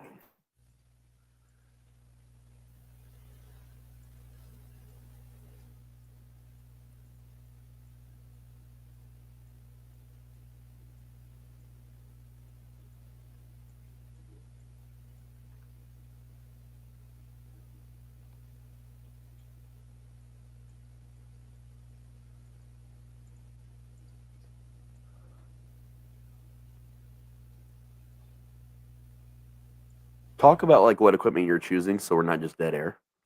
I got you. So I picked a Warhammer as my cleric starting equipment. I got some leather armor, and I'm adding a simple weapon right now. Which, since I said I was drawing a sword, I think I should set my simple weapon as a sword. Well, no, it depends on what kind of sword. There's long swords, short swords. Yeah. A simple weapon would be a short sword. You Like can a long, just we can amend that to say you pulled your hammer instead of your sword. You know what I mean? yeah. Okay, yeah, I'm just gonna pull my hammer and literally just try to smash it down. All right. I'm gonna go with the Explorer's Pack. Shield and Amulet Shield. It doesn't let you start with better than leather armor. It's either scale mail, leather. Take scale mail. It's much better than leather. Okay. As a cleric, you're going to want the heaviest armor possible. Alrighty. Appreciate that. Emblem. Let's go. A prayer book or a prayer wheel. What exactly is a prayer wheel? It's basically a Bible or another religious object. Okay.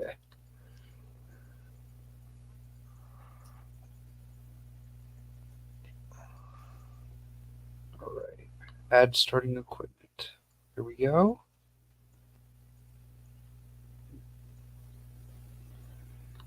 Where?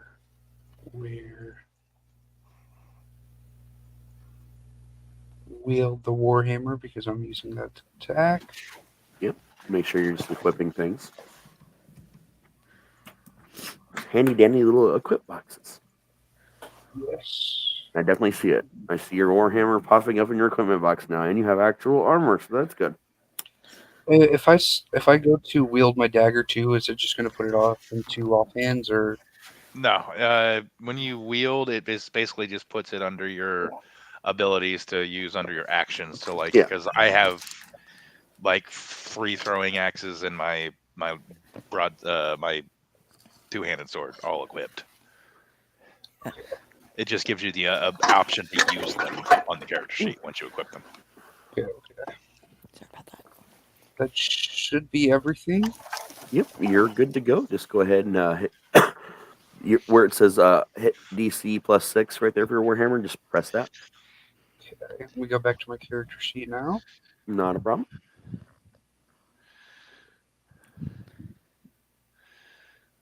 Where is attack?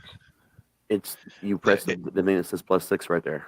Yeah, the hit /DC under the your attack actions.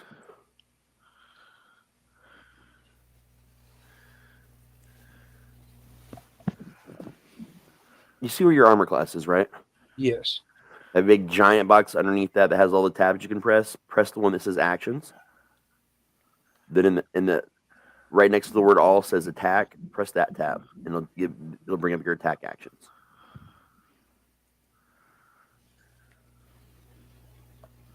And then you press that little block that says +6 right next to your Warhammer.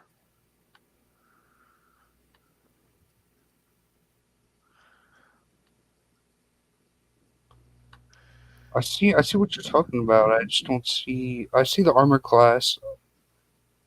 All right, and the box below that, the big giant box that says action, inventories, features, traits, descriptions. Do you see that? It's the biggest part of your character sheet. It's literally right under where it says, you can't miss it. It is under where it says armor class.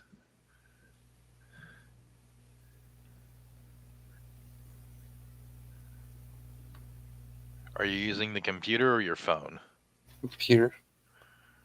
The thing that's under armor class, it says campaign ally adventures. What? Is your character sheet open? Yeah. I've got it open. I can see it.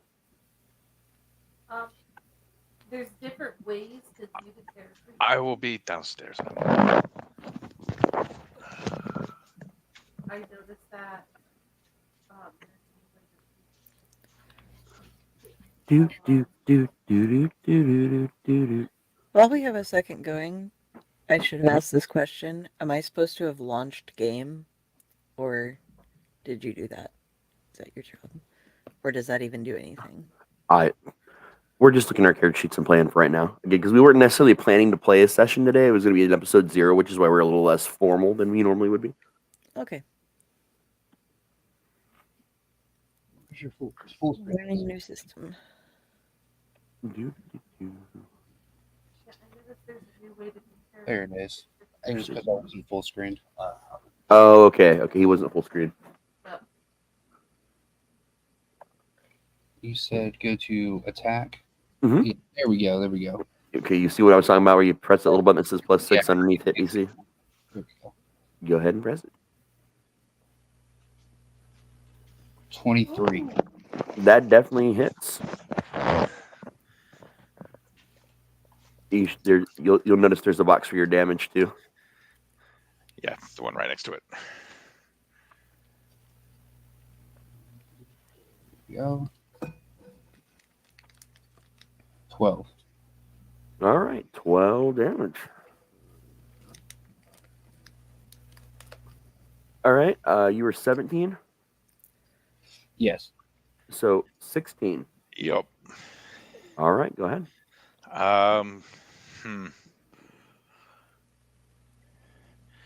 Swipe at it with my greatsword. All right, swipe away. Swiper, no swiping. 11. Probably You are the first person to miss. Yep. Fucking rock.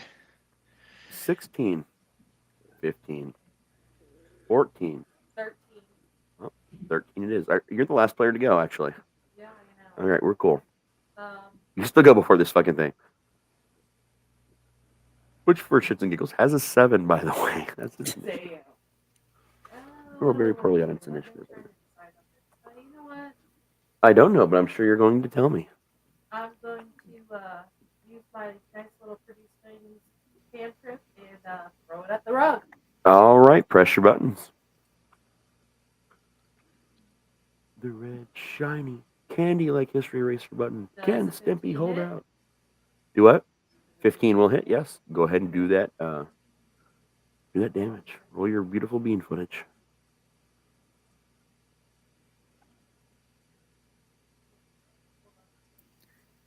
Two damage.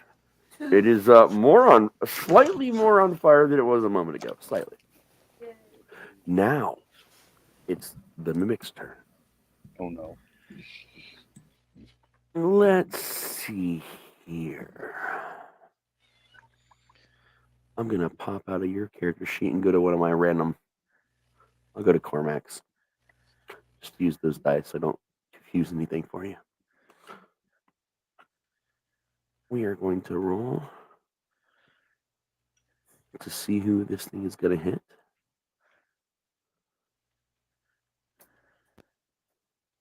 It looks like it's going to go for Char. Let's see. What's it doing, by the way? I'm working on that right now. Just let me know if it casts a spell, because there's something I can do. It is not going to cast a spell. Okay. It is going to attack with a pseudopod.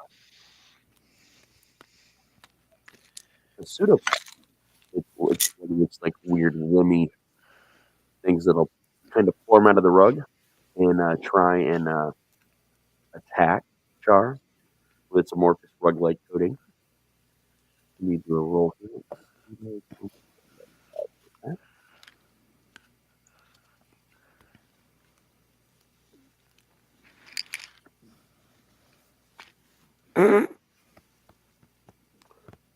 Everyone gets an attack of opportunity on the rug as it rolls a 1 and tries to form an amorphous pod and misses, and the pod gets stuck to the ground and it kind of flips the rug over for a second. All right, I'm gonna roll. Where's my sword? All right, great sword +7. That's a nat 20. Oh, well. Redeemed for my last miss. Good job. So do I roll what? Double damage? Oh, it's already set up for double damage for me. Oh, that's cool. If you roll on that 20, it gives you the double damage. That's awesome. Under the Makes it a lot dice. easier. All right. So 13 damage. All right. Wait, I'm confused because it says 20 damage. No, that says crit. Oh, wait a minute. No. There was somebody I else. rolled a Remember- 13. Oh, wait a minute. Okay, what? 4? Yeah. Remember, 6, because 4, you have 10. to whatchamacallit, verify your crit. So when you get a crit, you have to do the thing to make sure you hit it. I guess. What you did. 13 does it. But it was 20 damage that you just did. Oh, okay. So 20 damage. Yep, because you confirmed your crit with the second roll. 10, 14, So, yeah. 19, 20. Yeah. Wow. Okay, Matt, go ahead and do yours. I I rolled a 13. 13 does hit. Oh, wait, no. The 13 must have been Matt popping up then. Okay, so I guess you don't need Yeah. to confirm with this system, which is nice. It makes it easier. So do your regular damage there, Matt. 12. 12 damage. This thing is looking very frayed and crispy. I'm not going to Okay. lie. Did I get- Del, do yours?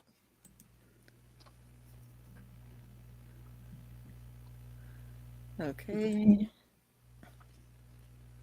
What was your hit? 21. Yeah, that'll definitely hit. 6 damage. It is gone. It actually catches on fire the rest of the way and burns to ashes. Yay!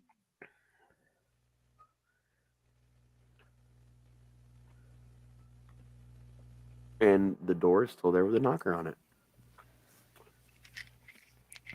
I wait I'm gonna go over patiently. and knock on that door. Oh, Yeah, okay. knock on the door. The door opens. And again, magical darkness. Step through. Walking in. Follow. I follow. Hello? Now, as you guys go through, I'm going to use your passive perceptions for this one because it's something that you guys would probably all notice pretty easily. Give me one moment here, please. That amulet you guys picked up kind of glows a little bit as you guys pass through. Just as a little side note, just so you know. When you come out, there's a narrow hallway with a door at the end. You notice, all of you, that this house is not the same dimensions outside as it currently is inside. Question: is the door still open behind us? No. Once you guys have all exited, the door closes. So, give me one moment, please. Can it be opened? No. Damn. Okay. And then after you try to open it, it disappears entirely. Okay. Or give me forgot one to moment to go look through the something up, talk amongst yourselves. We didn't check everything back there. There could have been something that could help us further ahead. Well, I've got the amulet on me still. It glinted a little bit, and with that rhyme, I was thinking to put the amulet on and walk backwards to the door again, go backwards to maybe get to the next room, but the door's gone. So there goes that. Yeah. I wonder if there's like anything in this room that has like a slot for an amulet. It looks like a plaque appears when the door disappeared. Okay. Oh, hello. This is nice. The time spent between you and I. Maybe after this, we could go take a walk by the dock ward, or maybe have a drink at the Vulgar Unicorn. No? Okay. I'm not offended. You're the offended monster. The mimic is tradition. a classic. Everyone knows the mimic. Well, that's no fun. They simply must learn that not everything is what it appears to be from their past experience or foreknowledge. The unlearning begins. Once you guys have all read it, and it just seems to know that you've read it somehow, it disappears. Again, there is a long corridor in front of you with a door that has a knocker at the other end of said corridor. Anything else on the walls, torches, or anything? Nothing, just the same weird jester and red skull patterns on the wall. There's a rug the entire length of the corridor that looks exactly like how the mimic rug looked at one point. I'm gonna lift the rug again. You lift it, like you find an edge, you lift it. There's nothing under it, just wooden floors. I'm gonna keep doing it. Like every so often. We're gonna roll it. No, we're gonna roll that bitch up. Yeah. You're gonna roll it up as you go. Roll it up and fucking set it on fire. All right. So you guys are rolling this rug as you go. That's cute. That's fun. Look up at the ceiling. Who's rolling? Matt, your character's like taking the charge and rolling this rug up as you guys go. Is that correct? Yes. I'm walking in front with my sword out, but I'm just kind of casually, while he's rolling, I'm kicking it with my foot every so often to help him along. Okay. I'm Roll just me a dex following. check. I forget how saving throws work very differently in 5e as well. It's a dex check is basically what it is. They're Oh yeah, saving. Yeah, it's that's all your saving throws. Yeah. So it's dex save then. so the number next to your dex. Press that for me, Matt. All right. 15. I only need it for Matt. Oh, okay. I because I was up there kicking it. 18. Well, like you're kicking it every now and then, but he's like on it, like actually doing the rolling. Okay. You're good. As you're going, a trap door opens up in the floor, and everything that you've rolled up so far just kind of falls down in it, which pulls the rest of the rug. So the rug is now down in the hole that had spikes down there. Well, now it's cushioned. Yeah, now it's a cushioned spike trap apparently. Good job. I look over at the like. That's actually genius. I'm gonna say that's one of the weirdest, most inventive ways I've ever seen a trap handled. I've never seen a trap handled that way. It's like you're childproofing a trap. It's hilarious. The last drug was bad. This one might be badder. All right. It How much controls. further is I didn't trust left in the Smash hallway? That was right in the center of the hallway. Honestly, it's like in 30 seconds, and you're at the next door. I am going to pull out one of my, because I don't drink. I'm going to pull out the cups in my survival kit Uh-huh. and roll it down the rest of the hallway. Nothing. Okay. I'm going to walk forward then, actively checking for traps. You're fine. Okay. There is none the rest of the way down. I'm not even gonna make you roll. I'm not gonna be a dick about it tonight anyway. All right. But you're good all the way to the knocker. Knock, knock. Door opens again. Magical darkness. I'm going to put the amulet on and walk in backwards.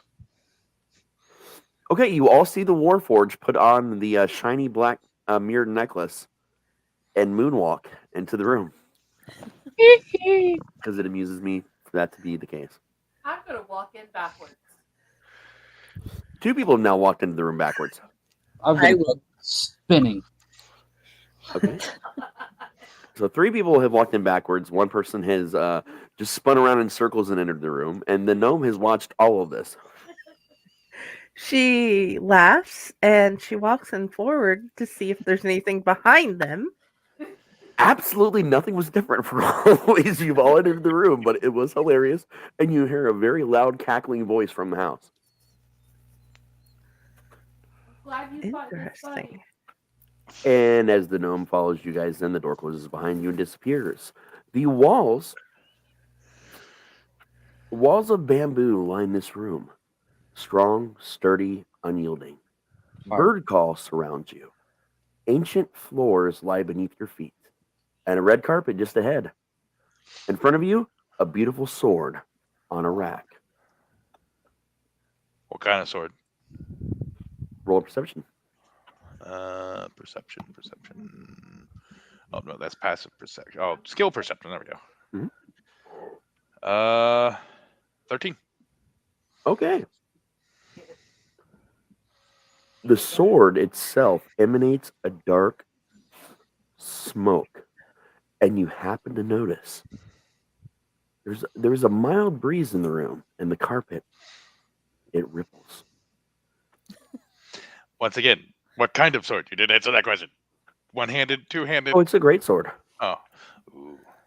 Okay, is the sword? You said the sword's hovering over the carpet. No, the It, sword's no, it's on a above. rack. It's on like a ceremonial rack, like right in the middle Oh, of the oh, room, and there is okay. a plaque underneath it. Okay, where is this carpet that's rippling? The whole floor. It's a ripple went through the carpet, but you do notice there's a breeze in the room. I'm going to pick one of the like loose pieces of bamboo and kind of pull it off the wall and drop it on the carpet. Okay, you rip a piece of bamboo off the wall and you drop it on the carpet, and that's what happens. Is there Okay. anything anyone else would like to do? I would like to look at the plaque. Okay, the plaque Read it. reads, "I loved the corridors in the Tomb of Horrors. They were the moment I realized that this was more than just a dungeon. It was specifically designed to test the mind. This is my homage, my regression to that wonderful time in adventuring history. Hopefully, I've added a little bit of depth to that goal. It's the first time I fell in love with a dungeon. Get it? Fell in love with a dungeon." Hmm. I'm gonna rip that carpet up again. Okay, you start ripping that carpet up. Give me one moment.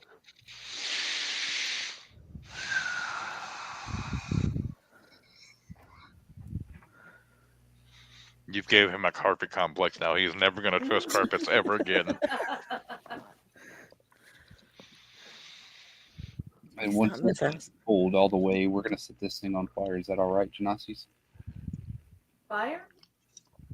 The carpet, you slowly gather it and you kind of pull it up. You can't pull it up entirely because that, the sword and the rack is sitting in the center of the room. But you can bunch it up all around that if you want, and nothing actually happens at all. It's apparently just a rug. Okay. Okay, I want to look in the slot from where the bamboo was pulled. It's just a dark wood wall. Okay, it's just covering The the walls. bamboo is, it Okay, turns out it was just paneling of some kind. Oh, okay. And we hear birds, Yep, there's a slight sound of bird song in the air. and there's a breeze. I'm going to Slight breeze. try to figure out where the breeze is coming from, what direction. Everywhere. Oh. Yep, just Okay. it's very slight, slightly warm, pleasant breeze. It just kind of is filling the room magically somehow. I'm just going to pull the sword out of the rack. Fuck it. I tell everybody else to stand back. Everybody roll initiative. Damn it.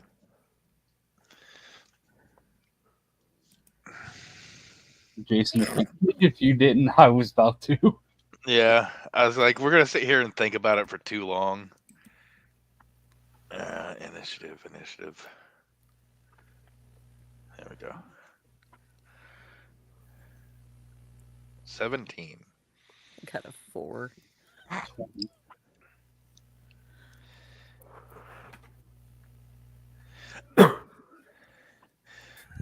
Two. Damn. Yeah. I stunned did them you all get with my two? utter stupidity. I did better with the initiative on the bad guy, so that's good. Does it go on Now 7 now? there's nothing. No, 12. Infinity Good Gauntlet thing we don't down. fumble initiatives. Do what? It's a good thing we don't fumble initiatives. Yeah. Is everybody gone? Yes. Anybody get above 20? Okay. I didn't get 19, above 20. 18, I got 17. 20. Oh, you got 20? Okay. You go first. Here's what happens. So as he yanks the sword, it flies up out of his hand, and 3 copies of it also materialize. You are fighting 4 flying swords. Oh, Like animated flying swords.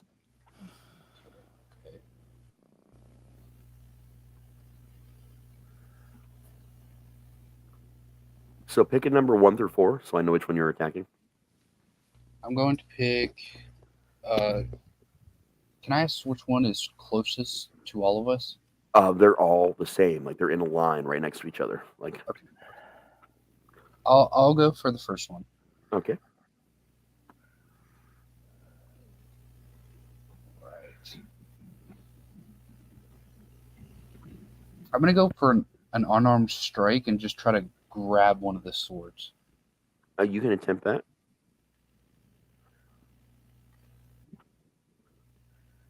And I missed. What'd you roll? 8. An 8. Yep, badly because we'd have done a contested grapple if you'd have actually hit that. So yeah, you fail, sir. So 19, 18. Here. All right. You know what? Produce flames and throw it at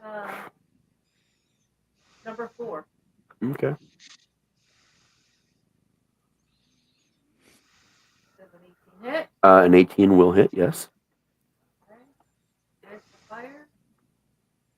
fire. 2 damage to number 4. 1 second.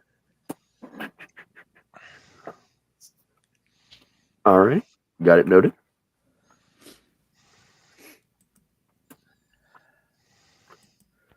$18, 17.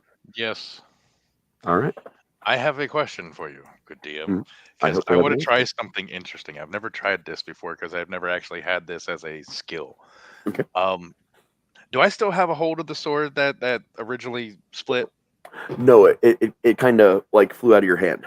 Can And I then, roll? Can I roll to see if I still have a hold of the sword, like as a reflex, like grabbed onto it? I mean, I'm not going to contest that they split or whatever. That's roll? magic. Yeah, roll a dex. Okay. I'll give you an option for that. 8. I think. No. Okay. Yeah. All right. Do I know which one is still the original? Yeah. Seeing I was still trying to hold it. It would be All the right. one that was directly in front of you because you notice the other one's kind of like formed from it and like moved to the side. So yeah, you can tell which one the original one was. I am going to look at that sword, and I am going. My eyes are going to I'm going to make my eyes glow even more purple, so it literally looks like they're spotlights now. And I will go look at that sword and said, "You will be my sword. I tried to pick you up. You are not allowed to come into my hand. Now get back in my hand." And I'm going to intimidate it. All right, roll your intimidation check. 16. It moves back to your hand. You're going to work with me now. Give me a moment, please. Yes.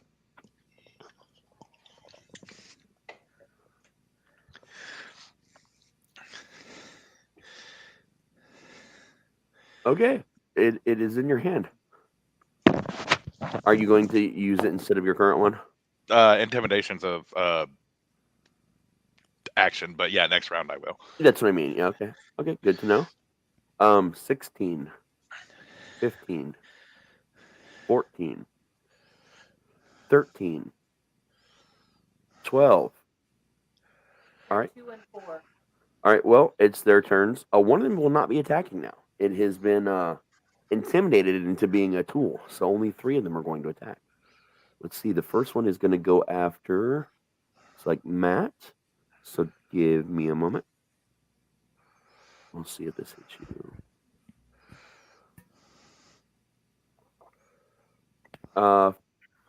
No, 13 definitely misses you. The next one is going to be on, it looks like, Fever.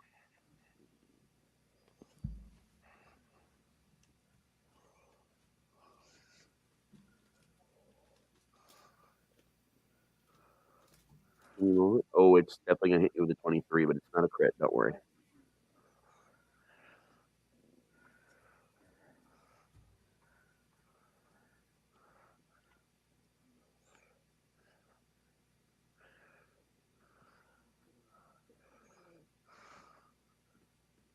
Just 6 damage. I'm sorry, 5. No, it's 6. It's 6. Not great. Go. It looks like for Jenny. I yell stop in my most motherly tone. And it's weird. I mean, it misses you, but the way we're going to handle this is it starts to attack you, and you say stop in your motherly tone, and it kind of hesitates. And then attacks anyway, but you've totally thrown off its game. So, 11, 10, 9, 8. I was 2. I'm 4. Okay, well, then we'll skip on down to 4. So, sword number 1 is now in the Warforged hand being used as a sword. 2 and 3 have not been touched. 4 has been damaged a little bit. Okay. I'm gonna go ahead and I'm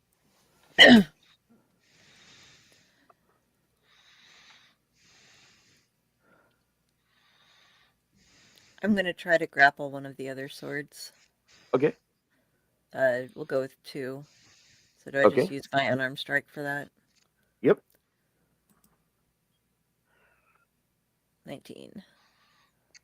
Yeah, do your damage first.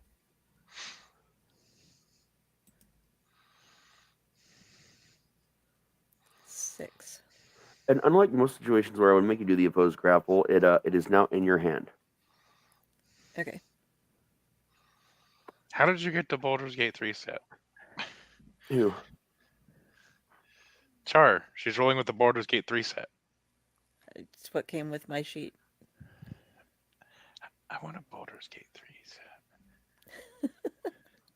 All right, Jenny.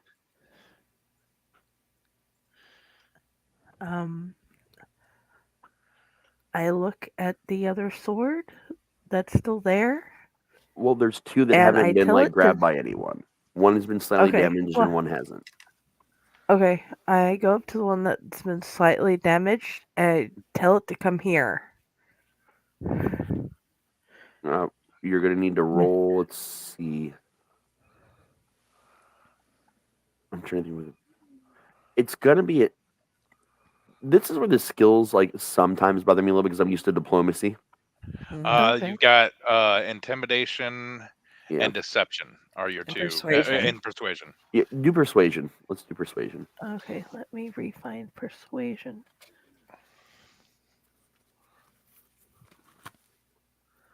Yep, it is. It I got a comes to you. 19. Now you can't barely hold this damn thing because it's a great sword and it's bigger than you and it's heavy. But it floats. Right.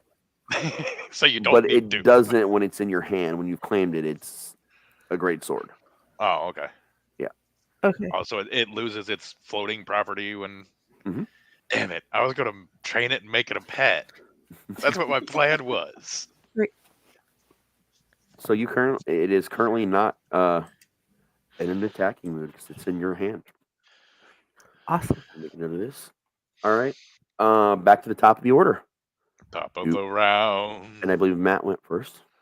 Yes. There is 3 of them have been claimed and 1 of them has not. All right, this last one's going to me. I'm going to grapple it. All right. Give it a shot. This thing does not want me. Yep, it does not. And you fail, sir. Next, I think. Is me. Yeah. You know what? Since he can't grapple it, I'm gonna try to set that damn thing on fire. Okay. And this is one that has not been attacked. No, don't kill the poor sword. It's not doing anything wrong. It was the evil mages that made it do it this way. Stop hurting Does a it. 10 hit? No. Next is going to be the Warforged. I'm going to look at this poor sword. It's like all of your friends have seen their ways. I'm pointing at him with the sword. Okay. Just stand down. It's not worth your life. It does not stand down. You didn't do this. I intimidate it while I'm doing this. My voice gets gruffer and gruffer, and I kind of like make my eyes glow more. Stand down. We do not want to destroy you. Make your roll. 15. It falls upon deaf steel. It does what? Your plea falls upon deaf steel because I can't say deaf ears. Oh, okay. I tried. It is going to attack you now.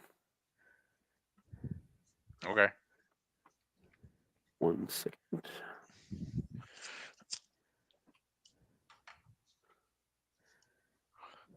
And misses. So it tries to swipe at you and it misses. And that would bring us to Del.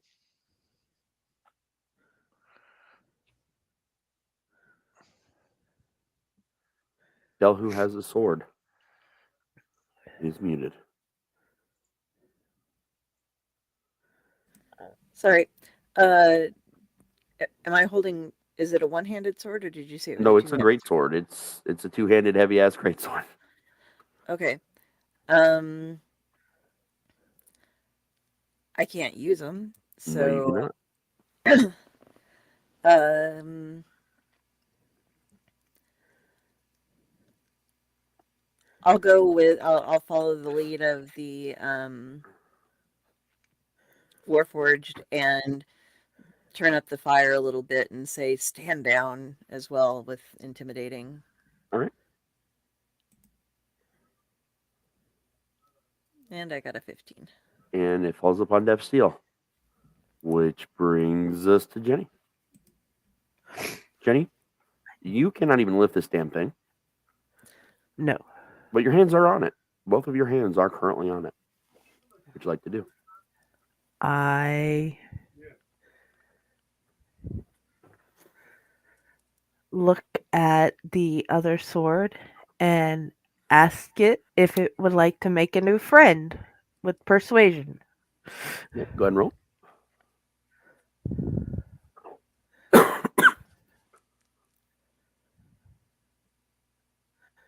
I got a 10.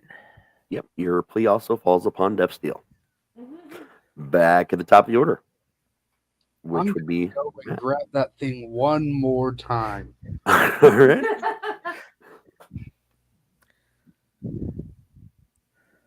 And I don't grab it again. You hear a mocking laughter from the house, which brings us to Michelle. Why are you guys trying to fucking reason with something that doesn't have ears or doesn't even know what it's doing? And she just throws another flame at it. Okay. 16. That will miss. Which brings us to the Warforged. All right. I put the other because I don't have a traditional sheath. I have two very strong magnets attached to my back. Mhm. So I just put the new great sword on my back and look at it for a minute. Oh, nope. Make a wisdom save. A wisdom save. Mm-hmm. Okay. 22. That's a nat 20. All right. You feel a little bit of tug of your mind when you go to not have it in your hands anymore. And the second you put it on your back, it floats up.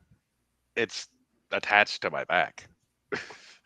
You tried to attach it to your back, but the second your hands left it, it unattached and flew back up to where it was.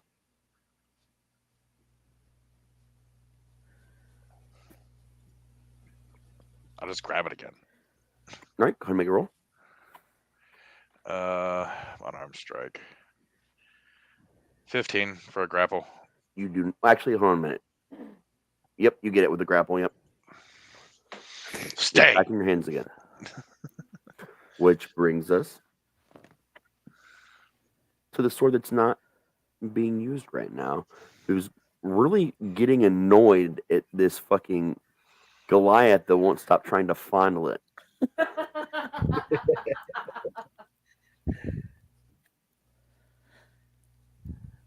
All right, let's see if it hits. And it misses. Which brings us to Del.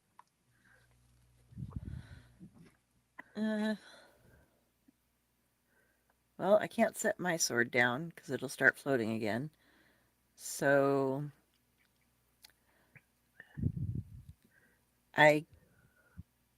But you also can't use it to attack. yeah. So I'm gonna check out the thing that it was standing on. Okay. It's just a rack. There's nothing special. The rack and the plaque. There's nothing special about either. Okay. Wasted a turn, but that's okay. Which brings us to Jenny, who still has the giant sword in her hands that she has to drag because she can't even lift it.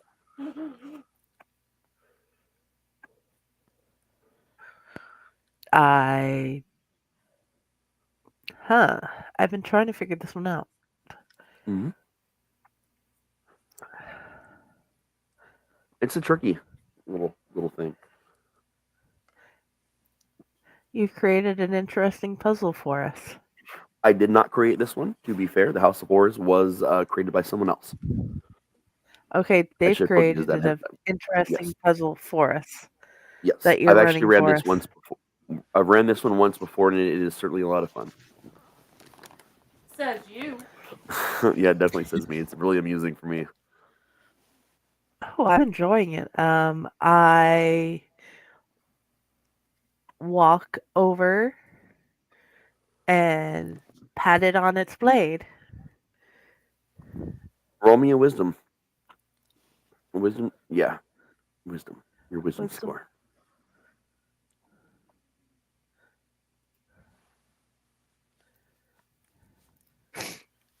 You cannot even remove your hands from the pommel in order to pat it. Its will override you, and you cannot let go.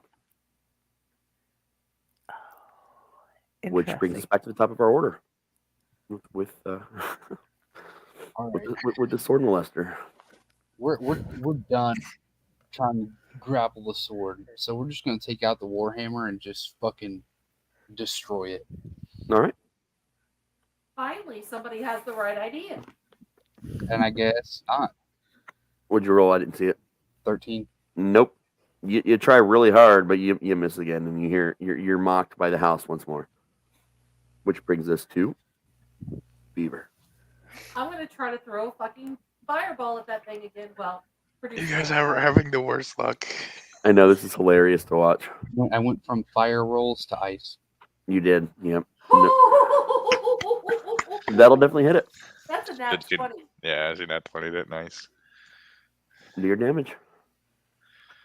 And it's giving me double damage. 6. You did 6 damage. Take that, you fucking sword. I'm just gonna stand back and watch the show now. Well, I mean, it is your turn. Is that what you're doing? No. Okay, to remind people, you can hold actions till the end of the round if you kind of want to wait and see what's going on and you're not sure what you want to do on your turn. I'm gonna see what. All right, I'm gonna try to smack said sword that I'm holding against said sword that's folding left, but I'm gonna smack it with the flat of the blade, so I'm not like shattering it. Okay. That's an attack. Yep, it runs off the same as your great sword, so you can just use your 25. That'll definitely hit it. All right, and then woohoo, 8 damage. Okay, take 8 damage. I take 8 damage? Yep. I mean, the sword also, the one you hit also takes damage, but you also take the same damage.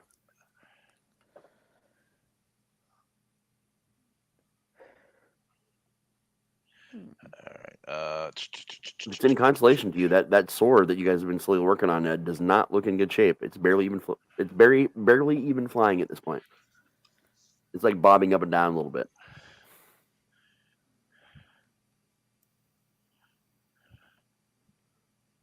So you can't let the sword go, and the sword also hurts you. What kind of damage did he take? Was it obvious for us watching him? It oddly was, because when he hit it, he reacted. The second the sword in his hand made contact with that sword, like it was like a force just beat the shit out of him. Okay.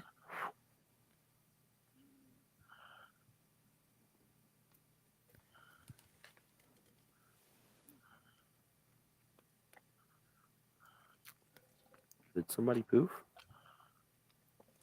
No. Yep. Jenny did. Might be her internet's.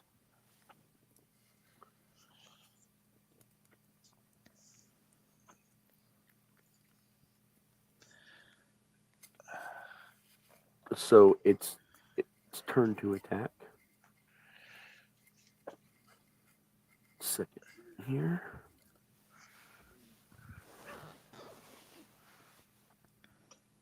It tries to react to the Warforged and completely misses.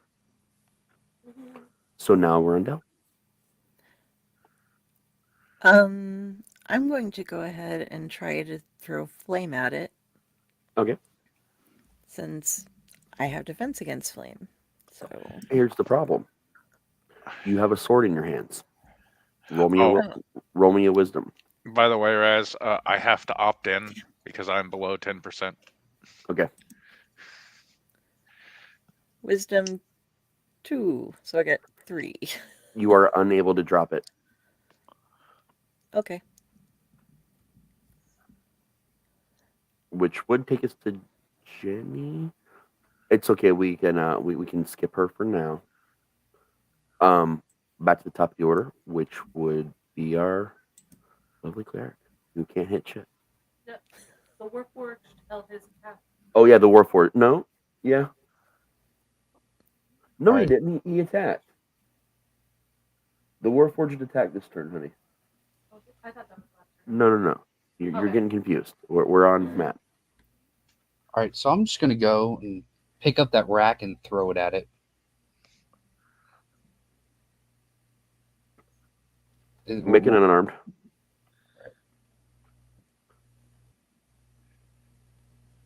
No. Oh my! You throw the rack sails and just shatters into pieces along with the plaque that was attached to it on the wall. Then you hear a wah wah wah sound emanating from the house, and then mocking laughter. Which brings us now to Beaver. I'm gonna throw another fire at that. All right. 17? That will hit.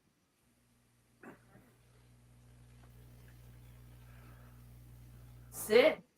The remaining of the actual flying swords comes to pieces. And you notice that the border of the knocker, just the border part of the knocker, appears on the door. Like as if like the it's slowly constructing itself kind of thing. We have to destroy the other swords. Now you think about that? These guys just want to make friends with the damn fucking inanimate object. I just wanted it to not swing at me. That's why I went to grab it first for it hit me. Getting them out of the air, at least we have them under kind of control. Yeah. And this brings us to the Warforged. There's currently no flying swords. They're all held by someone.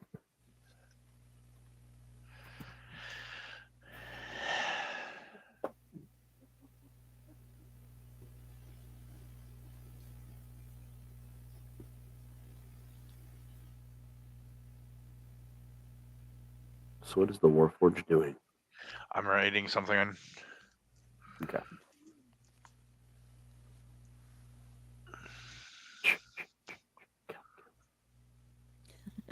I did message Jenny, but either I her am power going went out or to- she lost internet. I'm not sure which. Okay. So this is gonna suck. Just like life.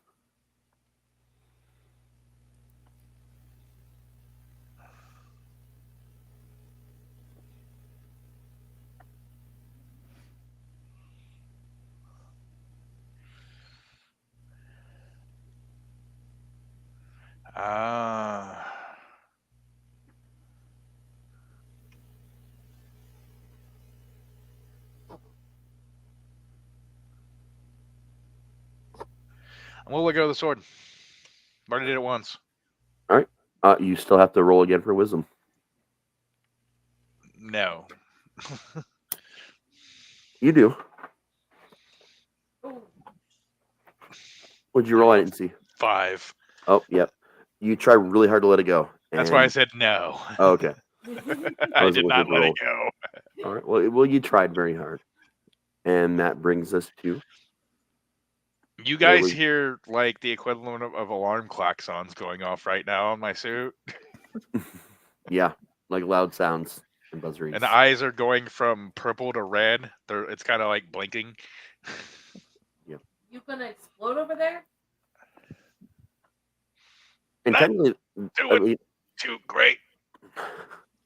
initiative exists, but they don't currently have one at the moment because they're all being held by someone. So that would bring it to Del. I'm gonna go ahead and try to set the one in my hands on fire. Okay. Do I need to roll to hit it if I'm holding it? You do. But it's going to be at negatives. Got a 6. That's fine. That was a 1, by the way. Oh, if it was well, here's the thing. You're in a weird situation. So it is a miss, but go ahead and do your damage. 5. If it could have affected you, you would have done damage to yourself. But yeah. You heat up a little bit and you feel very sad about yourself and your life choices.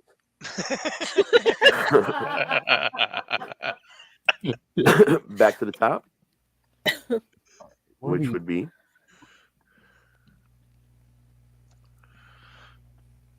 and again, you can choose to hold your action if you would like to the end of the round. All 3 swords are currently being held by someone. And that doesn't mean you can't attack a sword that someone's holding. It certainly doesn't mean that. Okay. They are great swords. I think I'm gonna go help Char out over here and try to use a Warhammer to just knock it out. Okay. 20. That definitely hits. Go ahead and do your damage. 9.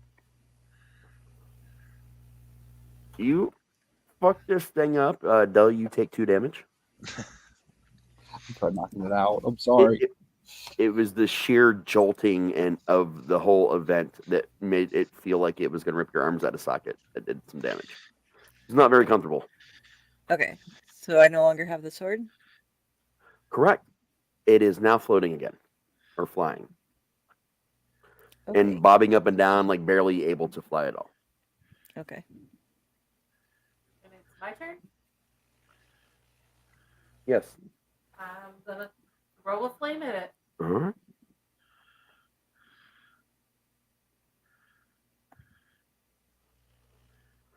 And you miss it. Swing and a miss. And to explain for people that are newer or people listening home that have never played D&D, when the swords are being held, it actually has a negative to its armor class because it can't use its dex at all. It's denied its dexterity. Just so you guys at home have a little bit of a better understanding. It's actually caught flat-foot, which is a whole other kind of condition. But yeah, so you've missed it. We're on the Warforged now. Taking my free action to put myself in stasis mode, which shuts me down and makes me vulnerable, but everything goes to defense, so anything non-magical I take half damage from. But I can't do anything until next round because I'm focusing on repairs. You're fine, and the sword is still firmly in your clutches. Okay, so it doesn't let go even though I'm shut Correct. down? Okay. Correct. All right. Well, start of the next round, I get short rest worth of HP back, so. Yep. And we are now on the Del. Okay, the Del is going to try to set it on fire. All right. Nope. Back to the top of the round. It's going to be Matt. At this point in time, basically, Jenny is just really, her character is just really excited and bubbly and jumping up and down and cheering for you guys. Because I feel like that would be on point with her character. Well, she still has a sword though, doesn't she? Yes, but like she's not jumping very far because the sword is weighing her down. Okay. I'm going to attack it with my Warhammer. All right, you do that, sir. No, I don't. You at least tried. Try, damn it. At Which least I brings did us that. to Fiba. I'm gonna throw some more flames at that thing. All right. Or try. Oh my god. And try was the operative word with the Yeah. wah wah wah from the house. Which brings us to the Warforged.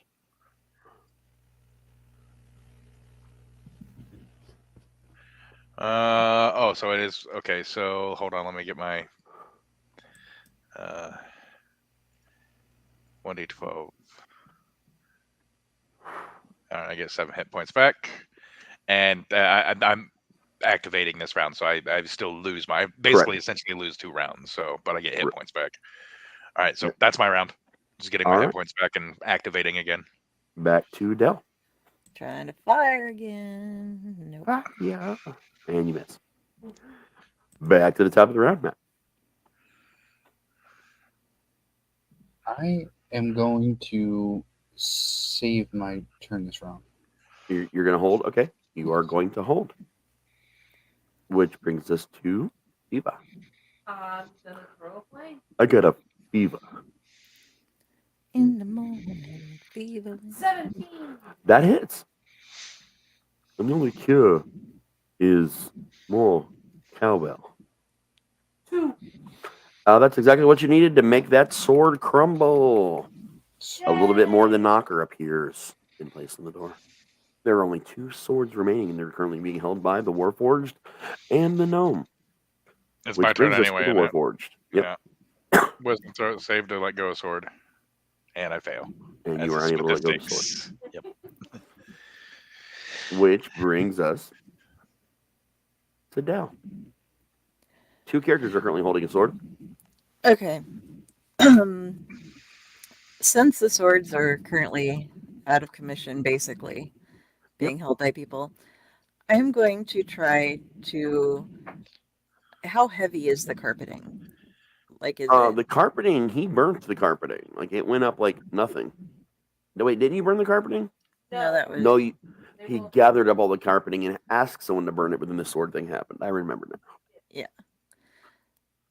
I mean, it's a giant. It's a rug that, it's a one-piece rug that filled the majority of the room, and it's all gathered up around, well, where the sword rack used to be. Okay.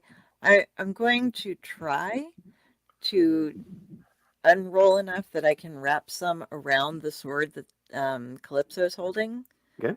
To try to get it weighed down. So maybe if we can get a wisdom or knock it out of her hands, it's at least not going to be flying again. It's going to be caught up in the carpeting. Roll me a strength check.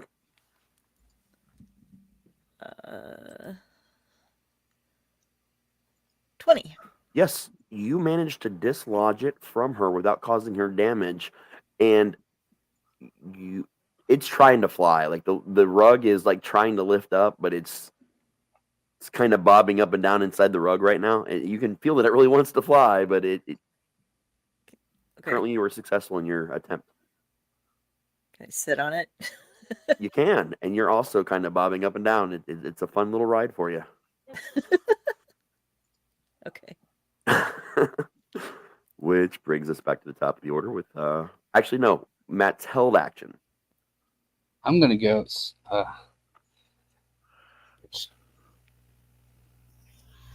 So she's just kind of riding the carpet. You can still tell like the shape of the sword because it's bobbing up and down. You could attempt to hit it without causing her any kind of damage or issues, unless you fail, of course.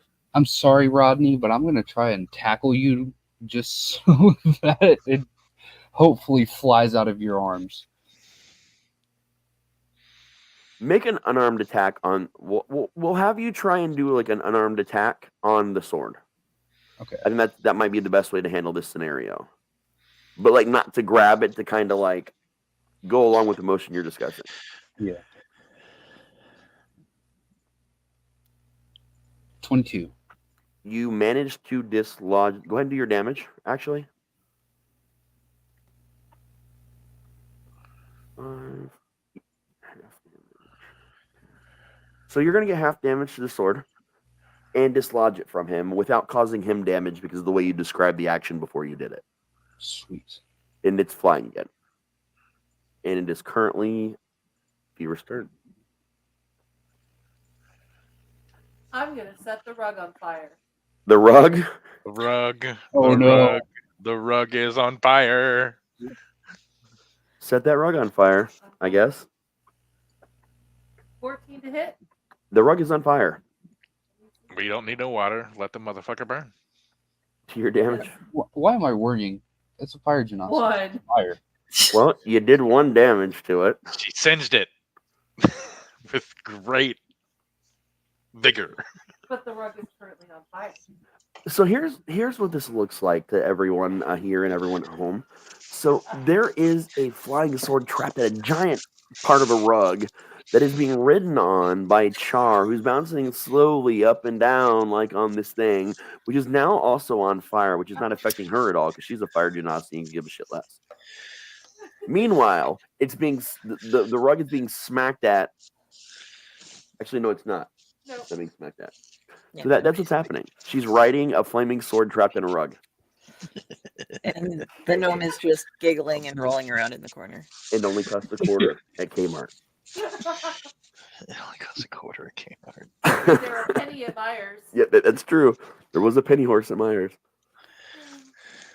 Just say Yeehaw. it's silver. It cost you a copper piece to ride this ride, and you got it for free. All right, That so brings us to the Warforged. I'm going to look around. Because we've never really looked around the room. Yeah, you did. It was just bamboo paneling with a giant rug and the rack and the plaque with the sword on it in the middle. That was it. There's a flying sword in front of you and one trapped in a rug that's on fire and being ridden. The one that's floating in front of you, which the one that got dislodged out of your hand, is not looking good. It's doing that slow up and down bob of something that's not got much energy left to it.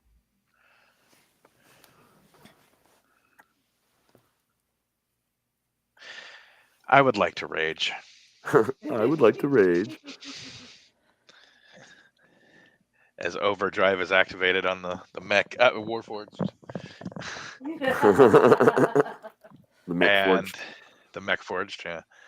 And let me go ahead. I get, what does rage give me again? Let me use one of those. It gives you As a bonus extreme action, +2 melee damage to strength weapons, resistance to bludgeoning, piercings. You can not. Okay, so just and that's how you get space aids. All right, at 20. That obviously hits. All right. You don't even really need to roll damage, but I want you to roll it anyway. Okay, and then add 2 to this, so 19 damage. It explodes into pieces that disappear, and more than Knocker appears in the door. Destroyed. There's one remaining, and it's trapped in a rug, and that's going to bring us to Del, who's riding it. Well, I was trying to weigh it down. This is obviously not working. So we actually screwed something up here. I had Matt go because he held his action, but it's a new round, and I completely skipped you, and I apologize. So let's handle Matt's action really quick. Oh, I didn't even, I thought that's how that worked too. If I held it, I didn't go for the next action. No, you still do. That was my fuck up. I just caught my fuck up. I was like, oh, wait a minute. Okay. So technically you have an action, and the sword that was in front of you was destroyed, so the only one left is the one that's trapped in the carpet. On fire, being ridden by Chuck. Yeehaw. it made more sense when I thought I could sit down and just hold the whole thing down. Wasn't It's trying still to awesome. cowgirl it. Luckily, it's not point first, That could be a different kind of ride altogether. I thought I'd be nice about it, though. Spells won't work on swords, will they? I don't know, will they? Oh, shit. That's a good question. They've been producing fire and throwing it at it. I think I'm going to go with Ray of Sickness. Ray of Sickness. It's metal. Give it a shot and see what happens. I mean, traditionally, actually, this is going to be a part where it's like early sessions where I'm still being a nice guy. That particular spell is probably not going to affect the sword whatsoever. Okay. It doesn't have an internal biological structure. Yeah, that's why I asked. I didn't think. Oh, you've never casted or thought about it before, so I mean, I don't mind. Like I said, trying to help a little bit. I rolled it and I missed. Well, it's currently hindered, so you might not have missed. Correct. What did you roll? A 12. Actually, you hit it. Oh shit!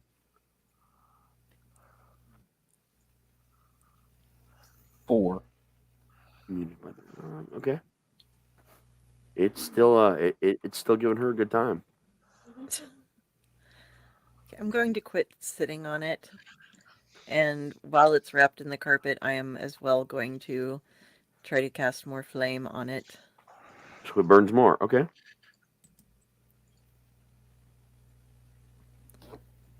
And I crit failed. Again, this is something that normally would cause you damage or something, but instead, it basically you kind of stagger and kind of fuck yourself up a little bit, and that's about it. Okay. It will not let me add Jenny. It says nothing's connected. Oh, there she goes. Welcome back. Sorry. Welcome back. Hey. Real quick, just so you know, 3 of the swords were ultimately destroyed. Okay. The final one is stuck underneath the rug, but still trying to fly from under the rug, bouncing up and down. The rug is on fire, and Char is riding on top of it. And you have been cheering and like dragging that sword around with you, like, or you were anyway before it got trapped by the rug. But you were just like kind of dragging it around and cheering for everyone, and being Yay. very jubilant and happy. Go ahead. Oh, that's right. Dell just went. It's Jenny's turn. You hear a wah wah wah, and you're heckled by the house. So it's Jenny's turn. The final sword is trapped underneath the flaming rug and no longer being ridden by Char. We also discovered that as the swords are defeated rather than held on to, they the knocker shows up more on the door. Yep. Okay. Can I kick it? You can kick it, hit it with your wooden spoon, whatever you'd like. Okay. You'd probably be better off hitting it with your wooden spoon as far as your attack goes. Actually, no, your attack is +1, so it's the same. It's whichever you would prefer. Okay. I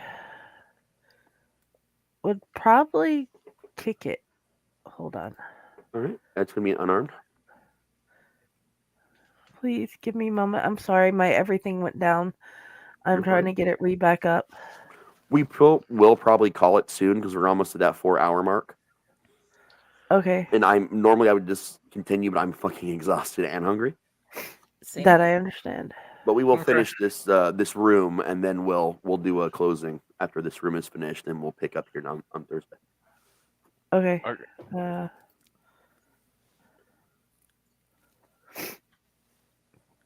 I get a 5. Nope, that just slightly less than you need right now. All right, we're gonna go back up to Matt. All right, we're gonna pull out the warhammer. Pull it out, baby. It's not. You can Smash. choose. Well, no, it's trapped in the rug. That'll hit. Oh, See, I did a good thing. No, quite a bit. hopefully this shatters it to pieces.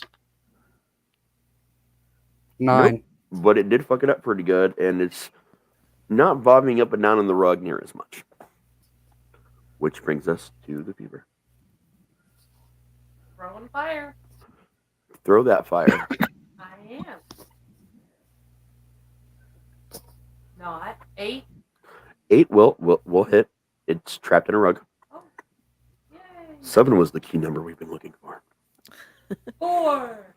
You do 4 damage, and it no longer moves. The entire rug, well, that part of the rug kind of flattens ish back to the floor, and the remainder of the knocker appears. And you hear, and then followed by, because I just remembered I had a soundboard. So yay. Yay. Are you guys going to do the knock and go through the door thingy? Knock. Yep. The door opens. And I shuffle sideways like a crab this time. All right, You know he what? goes through I'm sideways. gonna like a crab. I'm still wearing the amulet, by the way, because I noticed it shined when it went through the door. So Yep, and it shines again this time. No. I'm gonna front roll in through it. All right, he does a tumble front roll into the room. I'm gonna cartwheel. She cartwheels. Del and Jenny, I'm just gonna walk. she just walks. Do I still need the sword? You don't have the Or- sword. They're all We destroyed. broke them. Oh, we broke them? Okay, sorry, I misunderstood that part. Well, I just Oh, you're good. skipping behind them. All right, you guys get there, and that's what we're gonna call it for the night. All right. All right. So one thing that I do is I do what I call the campfire session at the end of the night, where we kind of go around, we talk about what we liked or disliked about the session. There's no hurt feelings. There's no like, if I did something you didn't like as much and maybe don't want to see as much in another session, you can mention that. If there was a moment that you really enjoyed during the session that I did or another player did, or something fun that you're happy that you got to do, you can mention that. There's no wrong answer here. So I'll go last. We'll start with Matt. Okay, I personally did not like the PTSD involved in the rug, but it was a lot of fun. All right, Del. Yeah, I really enjoyed that the sword was kind of a challenge. I mean, we could have just destroyed them, but they added in like taking damage if we were holding them, not being able to release them if we were gripping them and stuff. That was fun. Very cool. Jenny.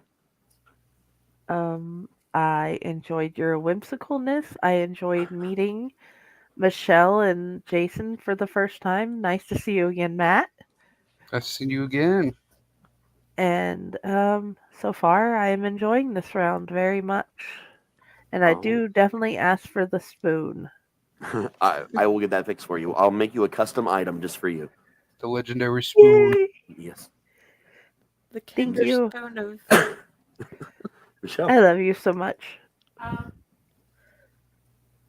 enjoyed just the whole thing. I actually had fun watching them roll up the rug.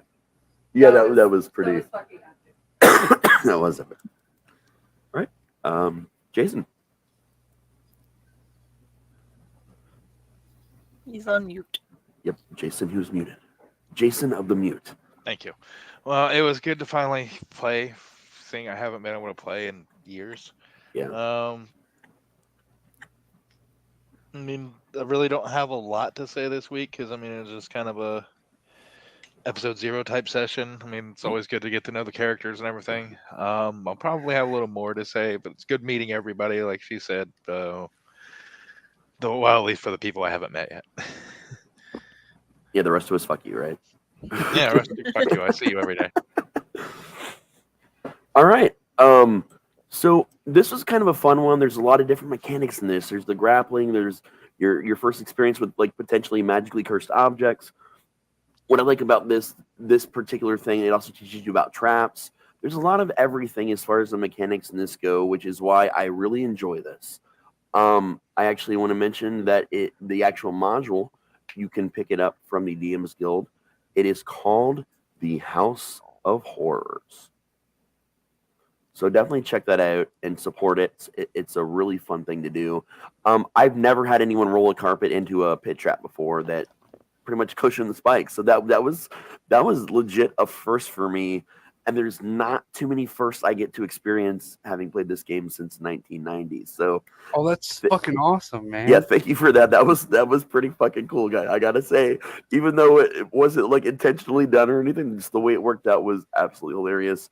I liked the I like Char riding the sword under the carpet. That was pretty fucking epic. Overall, I think this is a fun group. I think we proved tonight that we're a pretty fun and engaging and amusing group to for people to listen to and also to be a part of as your DM. I'm already very amused, and we're still not even done with the first adventure, which we will get to finishing at the end of the next episode. I'd like to thank all the players. I'd like to thank everybody that put up with our shit at home and everyone that's going to watch us on YouTube. Do not forget, please subscribe, like, whatever the fuck, to all our social medias. But we really need to build up that Twitch so we can do a lot more fun things for you. So make sure you like us or whatever you need to do on the Twitch and pass it around to everybody you know. Share the episode with people. We know it's a long one, but it's D&D, so you kind of get a chance to experience things. Thank you, Mariah. It was chuckle-worthy. It was a lot of fun. The word for tonight is vittles. Like I said, with the comments, we'll get to them when we can. I think the next time we probably will put that ticker back up because Yeah.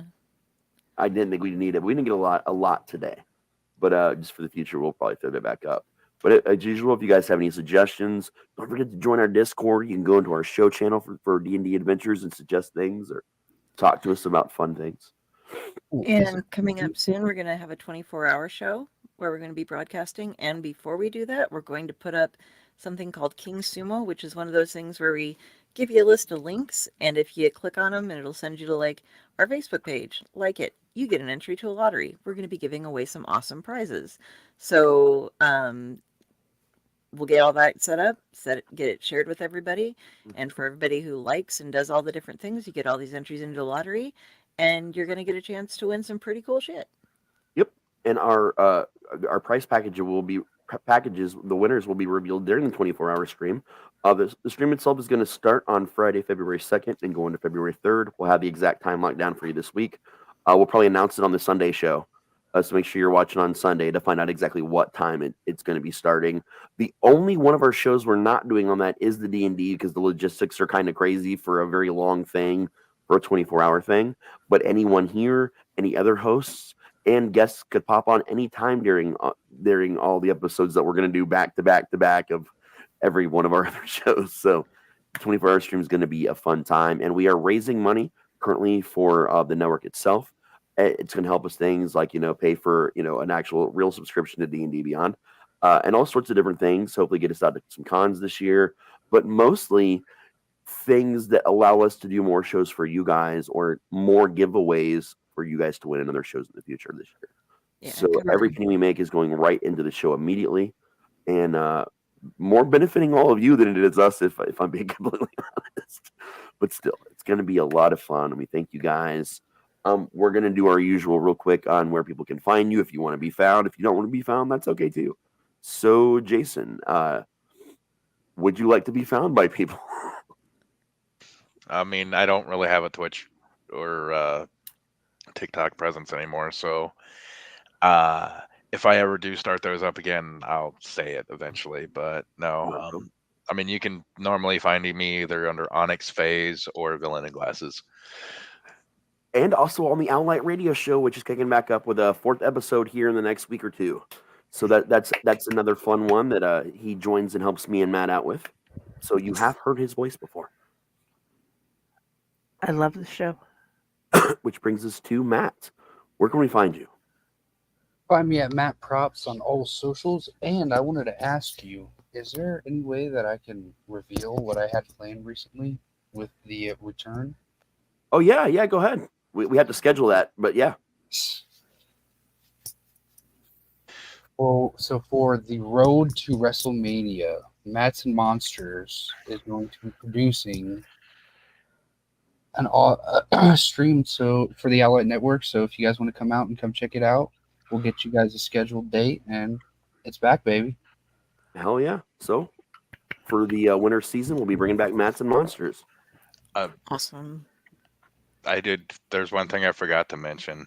Yeah. We will be doing a vampire game soon. Yes, that is something we're talking about. That one will be on a Sunday night, so it'll be one of our Sunday night alternating. We'll do a special Allied Adventures because it'll still fall under the same basic show concept.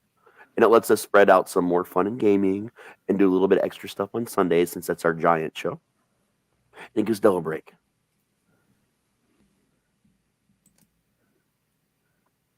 Mariah, also, Jay, I feel slighted. No love for me, Sniffle.